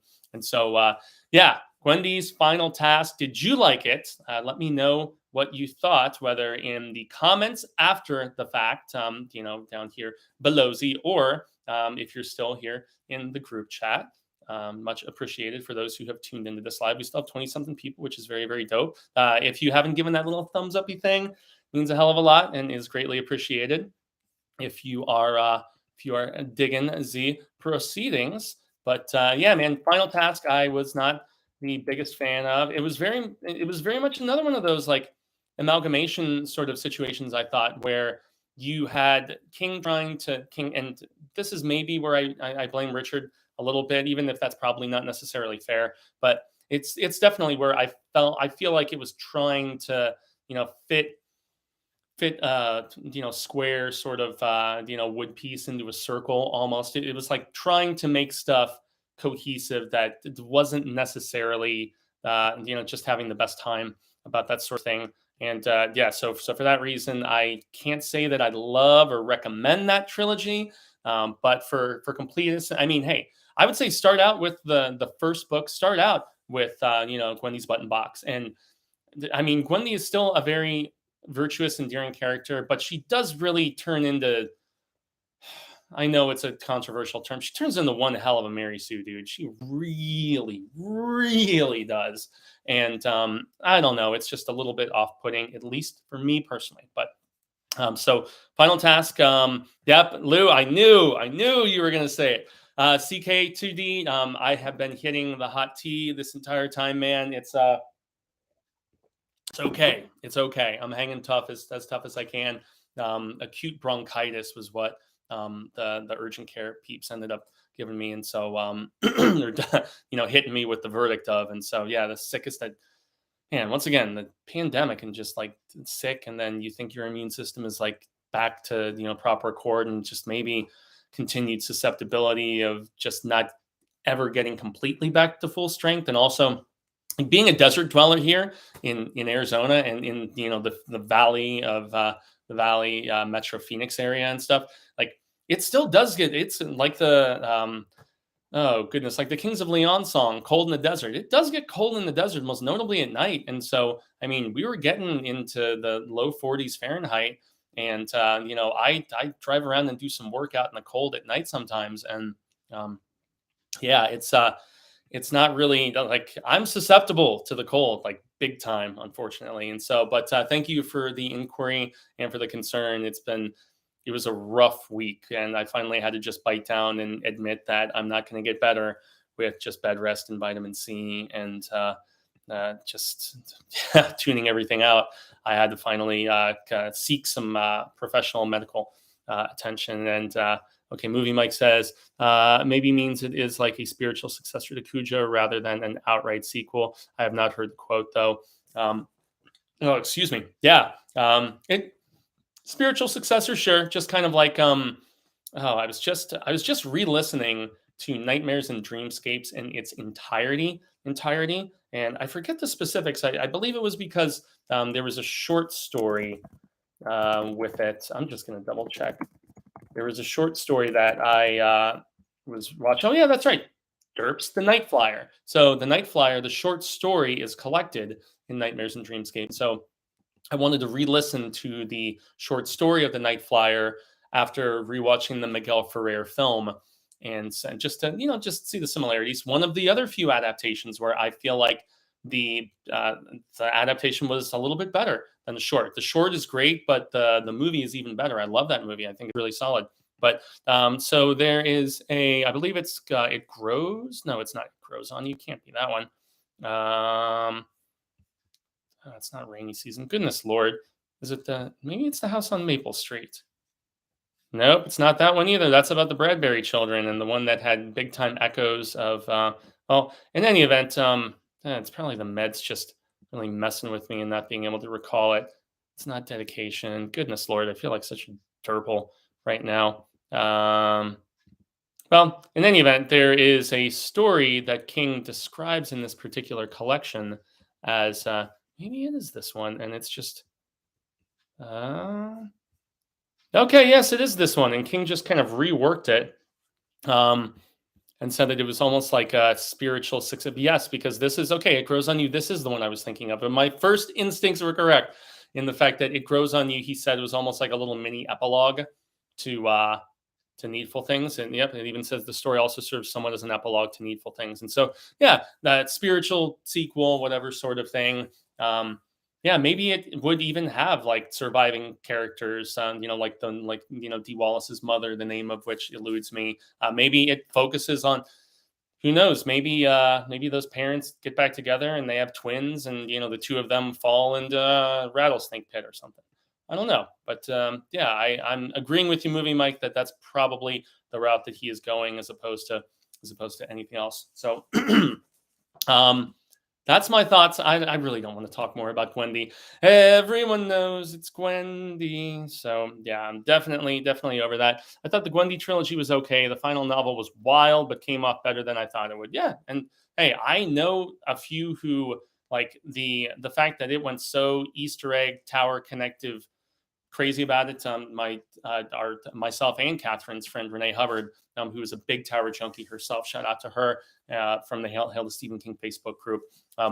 Yeah, she really liked Gwendy's Final Task, and props to those who did. Once again. And now we come to another one that I was a little bit disappointed with, and yet this is one that once again, the burden of expectation with Fairy Tale, and the fact that I really thought that this was going to be a much more overtly tower connective book than it was. That's not to say this was more thematically adjacent for tower junkies and with fans of the Talisman, in comparison with like direct connective tissue, if that really makes sense. And I think it's very similar to the way King kind of, dare I say, got our hopes up a little bit with the Institute, where we all thought the Institute was going to be the shop and it was going to expand on that stuff, and it didn't.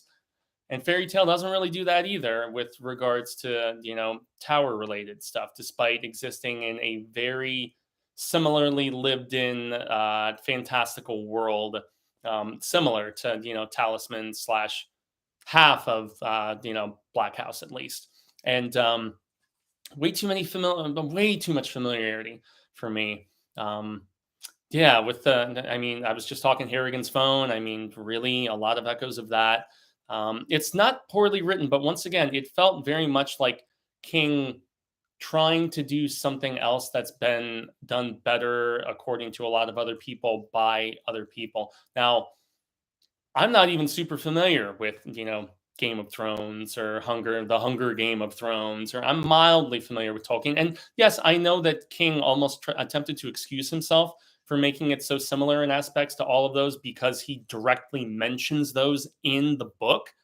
I don't know if that necessarily excuses you from being so, I hate to say, but borrowy. But then again, as I said, and this is another one where I did both a regular and a spoiler review, non-spoiler, initial thoughts sort of thing, and then a full-on spoiler discussion. And I think with all King new releases going forward, I'm probably going to do it like that. That's how we do it on the horror show. Anytime we have like a big, prolific enough release where we think it warrants it. And obviously, with regards to big novels like King all too often writes, yeah, there's definitely a lot to spoil in just about anything, aside from when I'm like reviewing a short story or something like it. the aforementioned Finn and Willie the Weirdo and whatnot. So I feel like going forward, that's the approach that I will always take, and do a just initial thoughts and then a spoiler. I did the same thing with Fairy Tale, and I did read it twice this year. I appreciated the aspects that I liked about it more the second read through, but the stuff, including the pacing of the middle of the book, especially with getting, we're locked in the dungeon and the training aspects and some comrades that our lead dude makes, the Reed kid. I don't know. This is one that I enjoyed. Once again, I enjoyed aspects of, but it felt like a lot of familiar territory, not just King familiar territory, but also familiar territory. Like a lot of the books and stuff of the fantastical variety that he was referencing here. I haven't read those books. I most definitely seen the films or am familiar enough with the public domain and the public consciousness zeitgeist of these properties. So I'm familiar enough to that degree where I've only seen the first Hunger Games. I haven't watched any of those sequels, Catching Fire or whatever, but I'm familiar enough with it to know that, okay, when Reed is going through this training process, that's exactly what King is kind of reappropriating. And yet King has been reappropriating since, Salem's Lot being a riff on Dracula. So I don't know. Maybe some of my critiques are not necessarily fair, but this is, dare I say, guys, I did not really love either of the King releases, either Final Task or Fairy Tale this particular year. So I don't know. To Holly then, I suppose, because that is once again, King says for sure that this is the book that we need to set our book buying. That was another quote that he had earlier this year. He's like, set aside your book purchasing money for my Holly novel, because that's the next big thing that I have coming out. Another thing, like no release date yet. But then again, King just sprung the release date of Fairy Tale on us. We knew we had Final Task coming earlier in the year. And that's typically how a lot of us constant readers know that he does it. But yeah, he typically puts out, and he's done this for decades, obviously, at this point. But, he usually does one early in the year, and then he does one later in the year. So he'll do like a, late winter, early spring release, and then he will typically do like a fall release or like a very, very early winter sort of release. And so that's been his MO for a long time. It's honestly rare that we see a year where he doesn't put at least a couple things out. And so, yeah, we'll probably see this Holly book that is apparently dealing very much with the recent pandemic, with our version of Captain Trips on this particular level of the tower. The fact that it's another Holly book. I know a lot of people are burnt out on Holly. I don't necessarily know if I'm quite to the level of exhaustion over her as some of my fellow constant readers are, especially those in the Hail to Stephen King Facebook group. But it's disappointing to me, at least a little bit, that he's still so freaking enamored with her character. This is 5 stories with her now. So we've got the Bill Hodges trilogy, obviously, and then, The Outsider, and then in turn, If It Bleeds. So yeah, 5 thus far. And now she's going to get, she had her own novella, so might as well give her own full novel at this particular point. But he obviously has a blast writing this particular character and all of her eccentricities and quirkiness and whatnot. You can tell he really likes writing her dialogue. You can tell he really enjoys putting a bit of his own pop culture sensibilities into this, 30-something OCD woman, what was the show that she reminds me a lot of? Was Monk the one where dude was like kind of the OCD detective of sorts? She's got some Monk in her, that's for sure. But I don't know. I do enjoy the character of Holly. I do, and it has been fascinating seeing how she has grown, not just as a person but as a professional throughout all of these different stories. I mean, think back to how timid and shy she was when we first meet her halfway through Mr. Mercedes, and how she just gained confidence and capacity over the course of that initial trilogy. And then when she really comes into her own she's good in The Outsider, but when I I was very critical of If It Bleeds because it was way too much of a rehash. Once again, I keep using the rehash, retread, condemnations of Sai King, but I felt that If It Bleeds was way too much of a retread of aspects of The Outsider. However, I did like some aspects of If It Bleeds better, a little bit. I felt like I felt like If It Bleeds was definitely a little bit better paced because it was more concise. Okay, now it was the longest of those four novellas, by the way. Definitely not the best, that's for sure. That was, Life of Chuck for sure, all the way. But still, I felt like The Outsider kind of overstayed its welcome a little bit and most definitely lost steam in the back half. And also another tale going into the layer of we've seen it in It and in Insomnia and it's all these go to the layer of the evil entity, whatever, to vanquish it. Yeah, so many friggin' times, not just from King. Trying, guys. I've been going for even longer than I expected to. But yeah, nonetheless, I'm just really curious okay, we know it's going to be within the backdrop of the pandemic. That's going to be our setting, okay? But what beyond that? What sort of case is Holly going to be working on? I'm hoping it's something drastically different, at least, than what we have seen before. However, the last 3 times Holly has been involved, because obviously Finders Keepers and Mr. Mercedes did not have a supernatural element to them. It's arguable that End of Watch, that it flirted with it a little bit, but her last 2 outings have been with full-on otherworldly. So does King crank it up even more into the otherworldly, or does he reel it back into a more grounded sort of situation? That's what I'm really curious about. Is Holly going to finally find love? Oh boy! They didn't just hint at it, right? Didn't they explore it a little bit? Yeah, they did. In both the both TV series, if I recall kind of correctly. In any event, if you haven't seen the one with oh goodness, the one with Brendan Gleeson, okay, I know so many people probably prefer or have just probably seen the version of Holly on The Outsider, and that actress kicks ass. She is terrific in Bad Times at the El Royale, but I do personally prefer the version of Holly, taking no credit away from the slightly more reeled in version. And it's almost like but then again, the version of Holly that is in the Outsider book is the slightly more calm and collected version. So I guess that actress portraying her as such, but you see more of the Holly that, I remember from the Hodges trilogy, I guess, in the version that's on, I believe it started out on the AT&T Audience Network, which is now defunct, but thankfully that has seen a new life on Peacock. And god damn, do I wish that we could get a 4th season of that, because they left the door open in comparison with a very, very concise conclusion that we had for the end of the Bill Hodges trilogy on paper. I still contend that you could do If It Bleeds as season 4 of the Mr. Mercedes television show, and it would be awesome. I think it would be really, really good. Yeah, Mr. Mercedes Holly is the best. Yeah, Holly will do this time.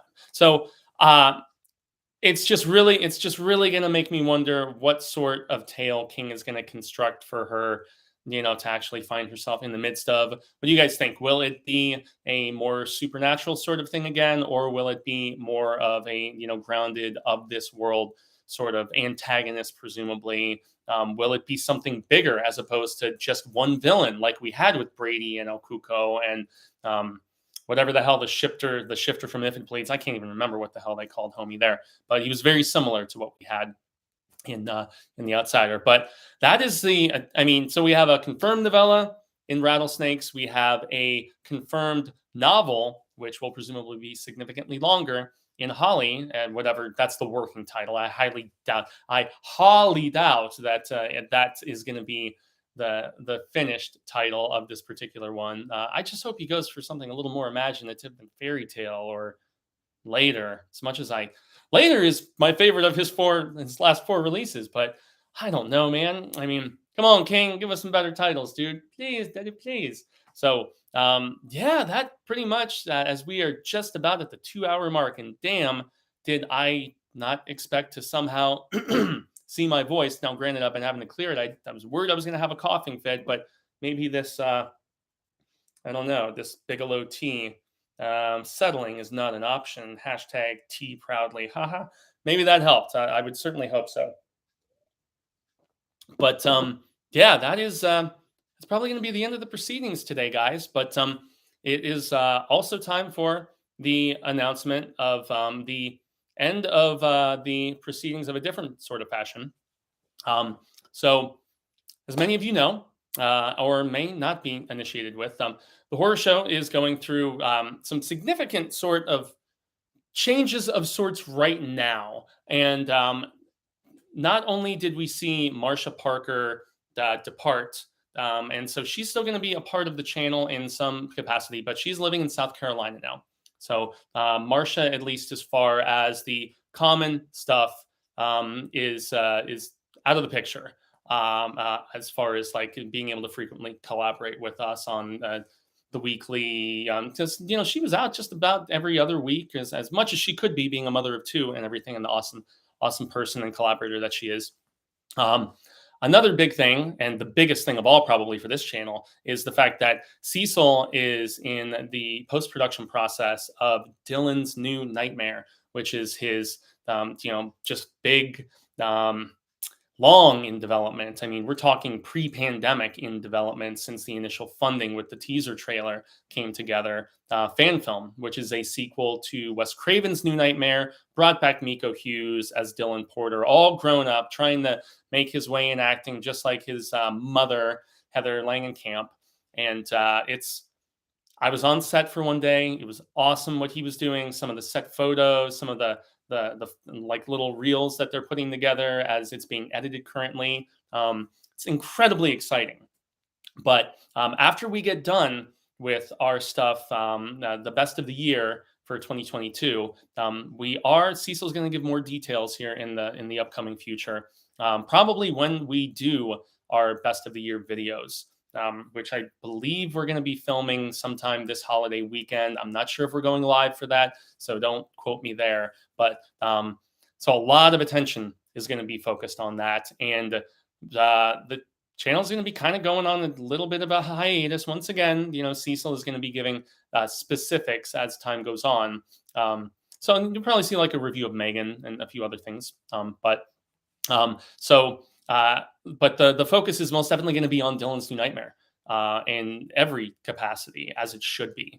And so for that reason, and also for me personally, I have a big development that I've talked about a little bit here and there, in that on January 9th, I am starting my first full semester back at Arizona State University, pursuing a bachelor's degree. So I have long had a audio production technologies degree, which is how so I have an audio production technology degree, but I had studied journalism initially right out of high school, and yet never finished like a proper degree within that. But I do have a degree in the production technologies. But I had long been wanting to go back to Arizona State, which is where I started out right out of high school studying journalism. But I wasn't sure I wanted to go back for a journalism degree specifically. And so I'm actually pursuing a liberal arts degree in film and media studies. So it's going to be focusing upon everything from, television and film and, different historical aspects about that, into also getting much deeper in genre stuff. There are some 300 level courses that pertain specifically to the history of science fiction on film, also to horror. I'm going to be doing some internship stuff, and I have a bunch of transferable credits that have gone over, which is exciting. So it looks like I only need about a year and a half if I really just keep my foot on the gas pedal, keep my my foot on the grind and everything like that. And so with the school about to start, and also with Cecil putting so much focus upon Dylan's New Nightmare, and also really another thing is that with my health going up and down, getting sick, and with trying to keep and because I've been sick a few times in the last few months, unfortunately, and also the scheduling conflicts with this new job that essentially allowed me to get tuition reimbursement completely to return to school. And so, my schedule has made it at times a little tougher to have things on, Tower Tuesdays every single week, so on and so forth. And so for all of these different circumstances moving together, everybody, this is the final Hail to Stephen King that is going to be here on the horror show. So at the beginning of January, this is going to be migrating over to my personal channel, Fuegotainment. And really, just to double down, one of the main reasons for that is because when we have often found that when we don't keep a very strict schedule, the algorithm punishes us. And not just a strict schedule, but also like we saw our biggest just escalation in subscribership when we were just focusing really in a lot of ways on reviews and reactions and stuff. During 2017, during the King Assance, which is when I launched this show, that was when we saw the biggest growth as a channel. And if I'm going to be completely candid, we have never seen numbers like that since. And that's because we did end up kind of reverting back to, like we're going to do book reviews here, and then we're going to do video game let's plays. We're going to do all these different things. And so we're still doing those, but we're kind of in a midst of retooling and recalibration and possibly streamlining certain things. Cecil has seen some really nice success with the Horror Show Cecil TikTok. So if you guys like those shorter form little videos, he's done a kick-ass job over there.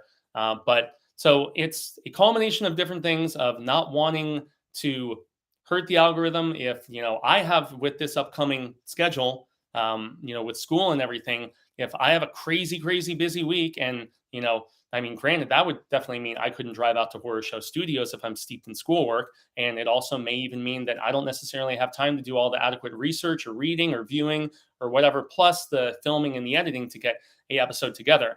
It is still definitely my goal on my own personal channel to maintain that with Hail to Stephen King. But based on that uncertainty between my fluctuating health a little bit and also with certain uncertainties about my schedule, like I'm really not going to know how much of my time is necessary until I'm back in it. Because I have not been in school in it's been like 20 years. Guys, well, actually, no, I guess more like 15, but it's been 20 years since I was at Arizona State. So I guess I'm aging myself right here. I'm not 40 yet, and I'm getting there. I'm getting close, and so for that reason, yeah, it's been 20 years since I was fresh out of high school, starting college at Arizona State University. And so just to sum it all up, everybody, I guess the biggest and most important thing is, for those interested, please and thank you if you've made it this far, or if you're just joining. In Fuegotainment is where this show is going to be moving to, and that's also going to be the case for stuff like, Run to Joe Hill, Barker at the Moon, anything that occasionally took up the Hail to Stephen King spot. That's going to be over on my channel, and the intention is to start doing some movie reviews there again. Especially like of the non-horror variety, since that's what I cover on Fuegotainment is everything that's not horror. And back when I was doing it, because I did it for many years and I've taken various breaks, focused more on the horror show, focused more on my band Chiron, whatever it may be. But it just, Cecil and I have discussed this. It's a mutual decision. And we think it's going to be best for both sides. And hey, it's not going to be hopefully any changes to the programming. With an upcoming school year, I'm hoping the frequency will maintain. And if I'm blessed properly and I can figure out this juggling act of both home life, relationship, reading, viewing, schooling, just seeing my parents, all these different things, because my parents live 10 minutes from me, and they're getting older now too. They're like in their late 60s, early 70s. There's a lot going on. There is. And so the last thing I want to do is, mess with the horror show and we basically need YouTube to be as kind to us as possible with recommended videos and with everything once we really get this cranking for the promotion of Dylan's New Nightmare. Like we need the algorithm to favor us. We really, really friggin' do, man. It's always nice the coverage that Cecil has gotten from Bloody Disgusting, and from some of the other horror publications, Collider, even, non-horror publication and stuff for this, Screen Rant and whatnot. But, once we, and especially because that's where there's certain perks for where I believe he still has, if I'm not mistaken, you can help with finishing funds. I don't think that's been closed yet. So you could obtain a physical copy for yourself. That's really the only way to get it because of the fact that it's a fan film. Otherwise, it's going to be here on YouTube, and it's going to be here on the Horror Show YouTube. So once again, stay in tuned with my social media stuff, I guess, for further details. But if you just search in Fuego-tainment on YouTube, you'll find my channel that I haven't done stuff on in many months, but there's lots of older videos on there.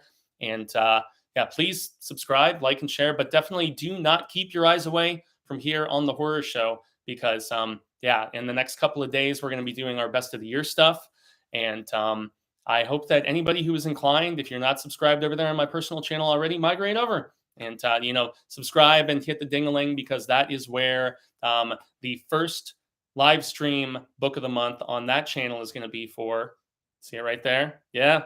Different Seasons, one of Stephen King's most prolific and celebrated books of all time. The first foreign novella collection that he ever did, which has Rita Hayworth in The Shawshank Redemption, The Body, that was adapted into Stand By Me, Apt Pupil, which I still contend is underrated both on the printed page and say what you want about Bryan Singer. That's a very good film. And then The Breathing Method that Scott Derrickson's been trying to make into a movie forever. So that will be... that will be on on the next Tale to Stephen King, just on a different channel. And everybody, I extend first and foremost a grande gracias to everybody who is here today in the live chat, asking questions, interacting, being super cool. It is greatly, greatly appreciated. And to anybody who is seeing this after the fact, who gets this far into this 2-hour video, the final one for Hale here on the Horror Show. It's definitely a little bit of a bittersweet sort of thing. This is, as I said earlier, the 333rd episode of this program. But, based on health, schedule, and various other just extenuating things, going on with not just our channel here professionally, but also our personal lives as well. It seems like it's the right time. And I'm honestly hoping that will just help me keep more in the groove of doing my own things and talking about stuff like The Whale that I watched just yesterday, the new Aronofsky film, or various other things that aren't spectacular at all that I checked out over the course of this year. Whether it was superhero stuff or whatever else, that was the outlet for that. And that's not to say that you won't see familiar faces like Cecil or Robert or Lady Catherine, who you've seen before on, occasionally things here.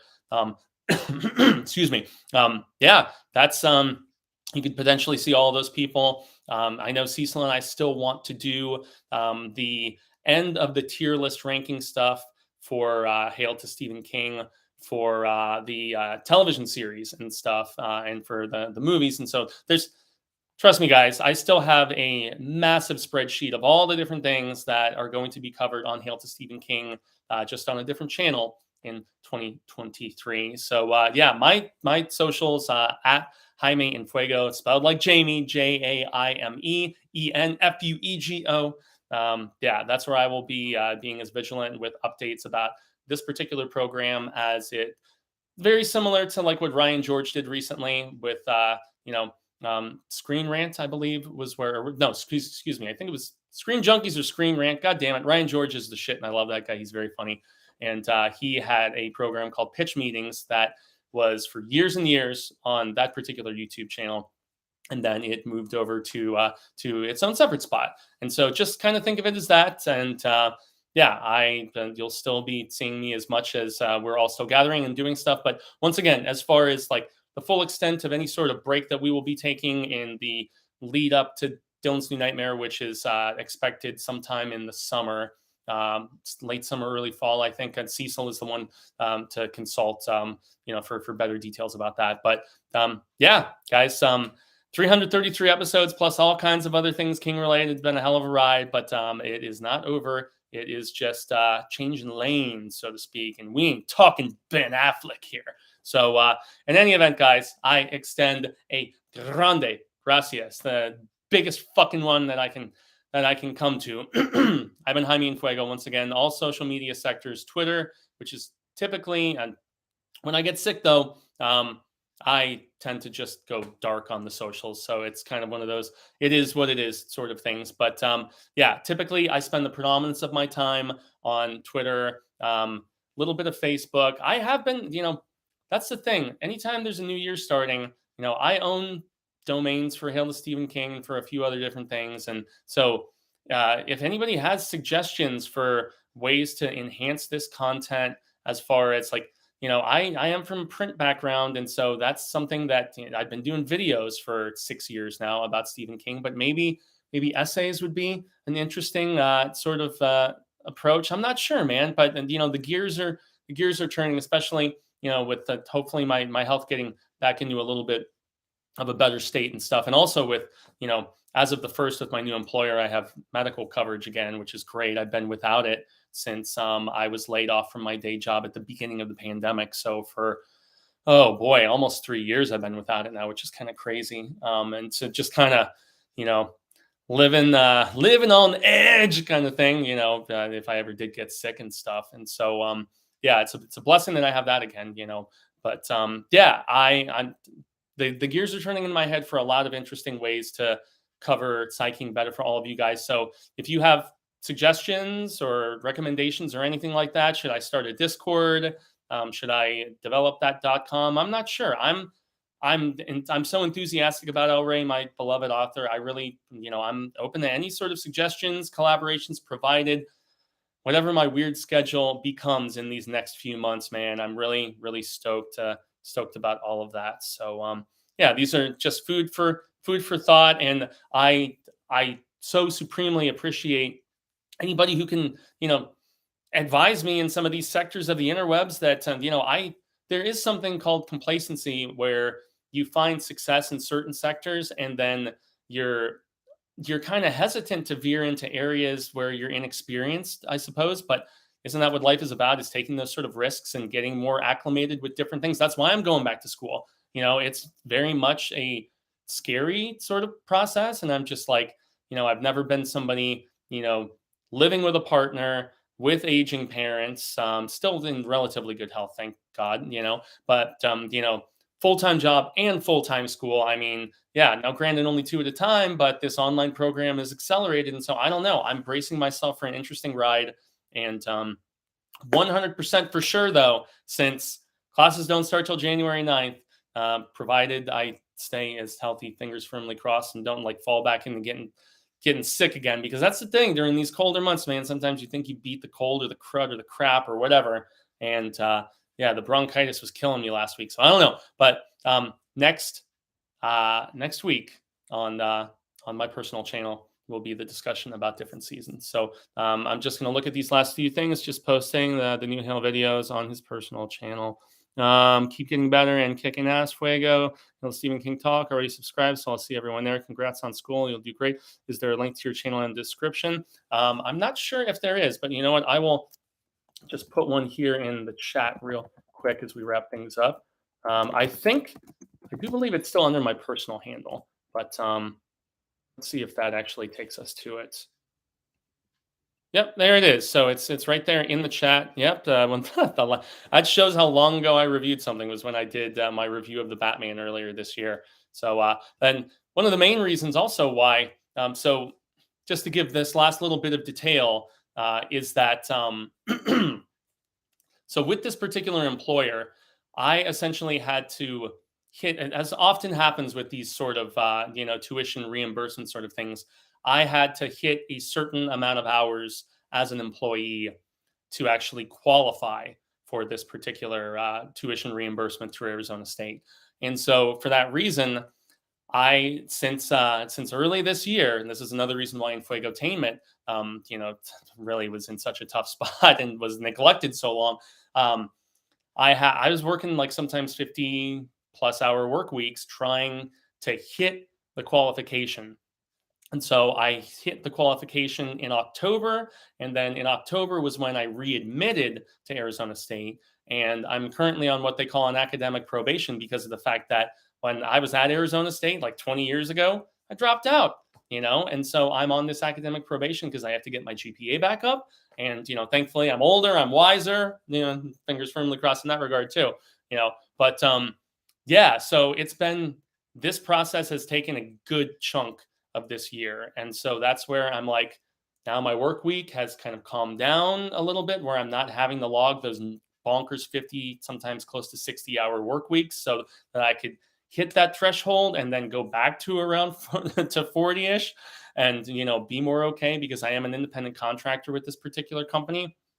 And, but it's, I have benefits again and I'm going back to school. And so the fact that now I feel like I can focus on higher education once again, and the fact that it is a, film and media degree, I'm very excited about that. It's only going to further my knowledge there and just acclimate me to so much more.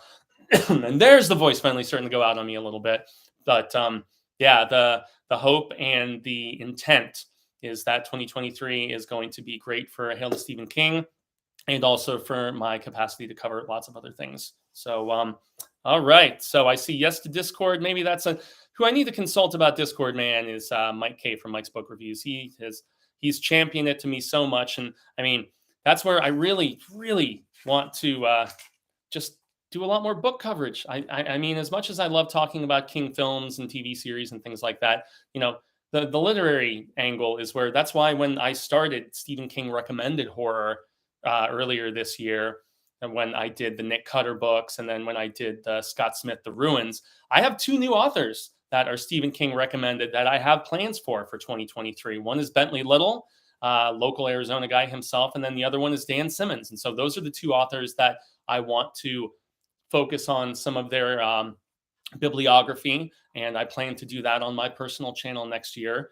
And yeah, so that's where the Discord for a lot of my booktube buddies, they tell me that is the place to go for that. So here in the coming days, especially since classes don't officially start and I got my books and I got all that stuff, I'm ready to go. I just need to get my health in proper order. So yeah, that's about where that is at. But yeah, I need to get all of this framework in proper order, and I'm very, very excited. So I dropped out of high school, got my GED, and then went to truck school. Regret not going to college myself. Well, hey, I mean, that was the thing. I dropped out of college, and then I ended up going back, but getting a audio production technologies degree. So it was a 2-year. It was an associate's, and so I didn't go back for journalism like I initially had thought. So I mean, these are journeys, man. And even like I talked with Mike about this too from Mike's Book Reviews. He was like, hey, I went to college later in life too, dude. It's like everybody's path along the, path of the beam is different, man. And I'm very, very excited about this. So yeah, and that's the thing, Lou, is I like the Dan Simmons that I was familiar with, was the Hyperion stuff. Not that I read it personally, I know there's a lot of big time fans of it, but that was my sci-fi fantasy buddies were like big in those two books. And then I know there were 2 more that were under a different name because there was Hyperion and then Fall of Hyperion. But as I did a little research recently, Dan Simmons started in the horror realm. And so for that reason, I'm excited to check out some of that earlier stuff. Carrying Comfort is awesome. Sweet. So I'm in good territory there. So, well, guys, it's been a blast. 333 episodes. And that's not even including the pilot, which was episode 0. And, hey, I can't say thank you. Gracias. Danke. Arigato. Merci. Yes. Thank you. It's very, very, very blessed. And obviously, like, share, subscribe, continue to support the horror show because you will still see me there. And definitely, dude, Cecil is killing it with those comic reviews on the Cecil Horror Show TikTok. If I would imagine that if with whatever the extent of this break turns out to be for content here on the main horror show proper, as he is getting that film to be as kick ass as I am positive it's going to be, yeah, that's where that short form content, man, it slays. It really, really does in the viewership. So I need to really get into some of that myself. But in any event, everybody, it has been a pleasure. But I'll see you on just a different level of the tower next week. So until the Wheel of Ka comes around once more, Hasta luego, San Amigos. Constant readers and viewers alike, say thank you. I'm hoping we share more of this palaver sooner rather than later, because you know we will. And until that instance occurs, remember to stay scared and read Stephen King. Track down his Plowshares, man. It's my favorite Cy King thing that I read this year, man. Yeah, we are talking none other than Thin Scenery. But yeah, I hope we've been well met.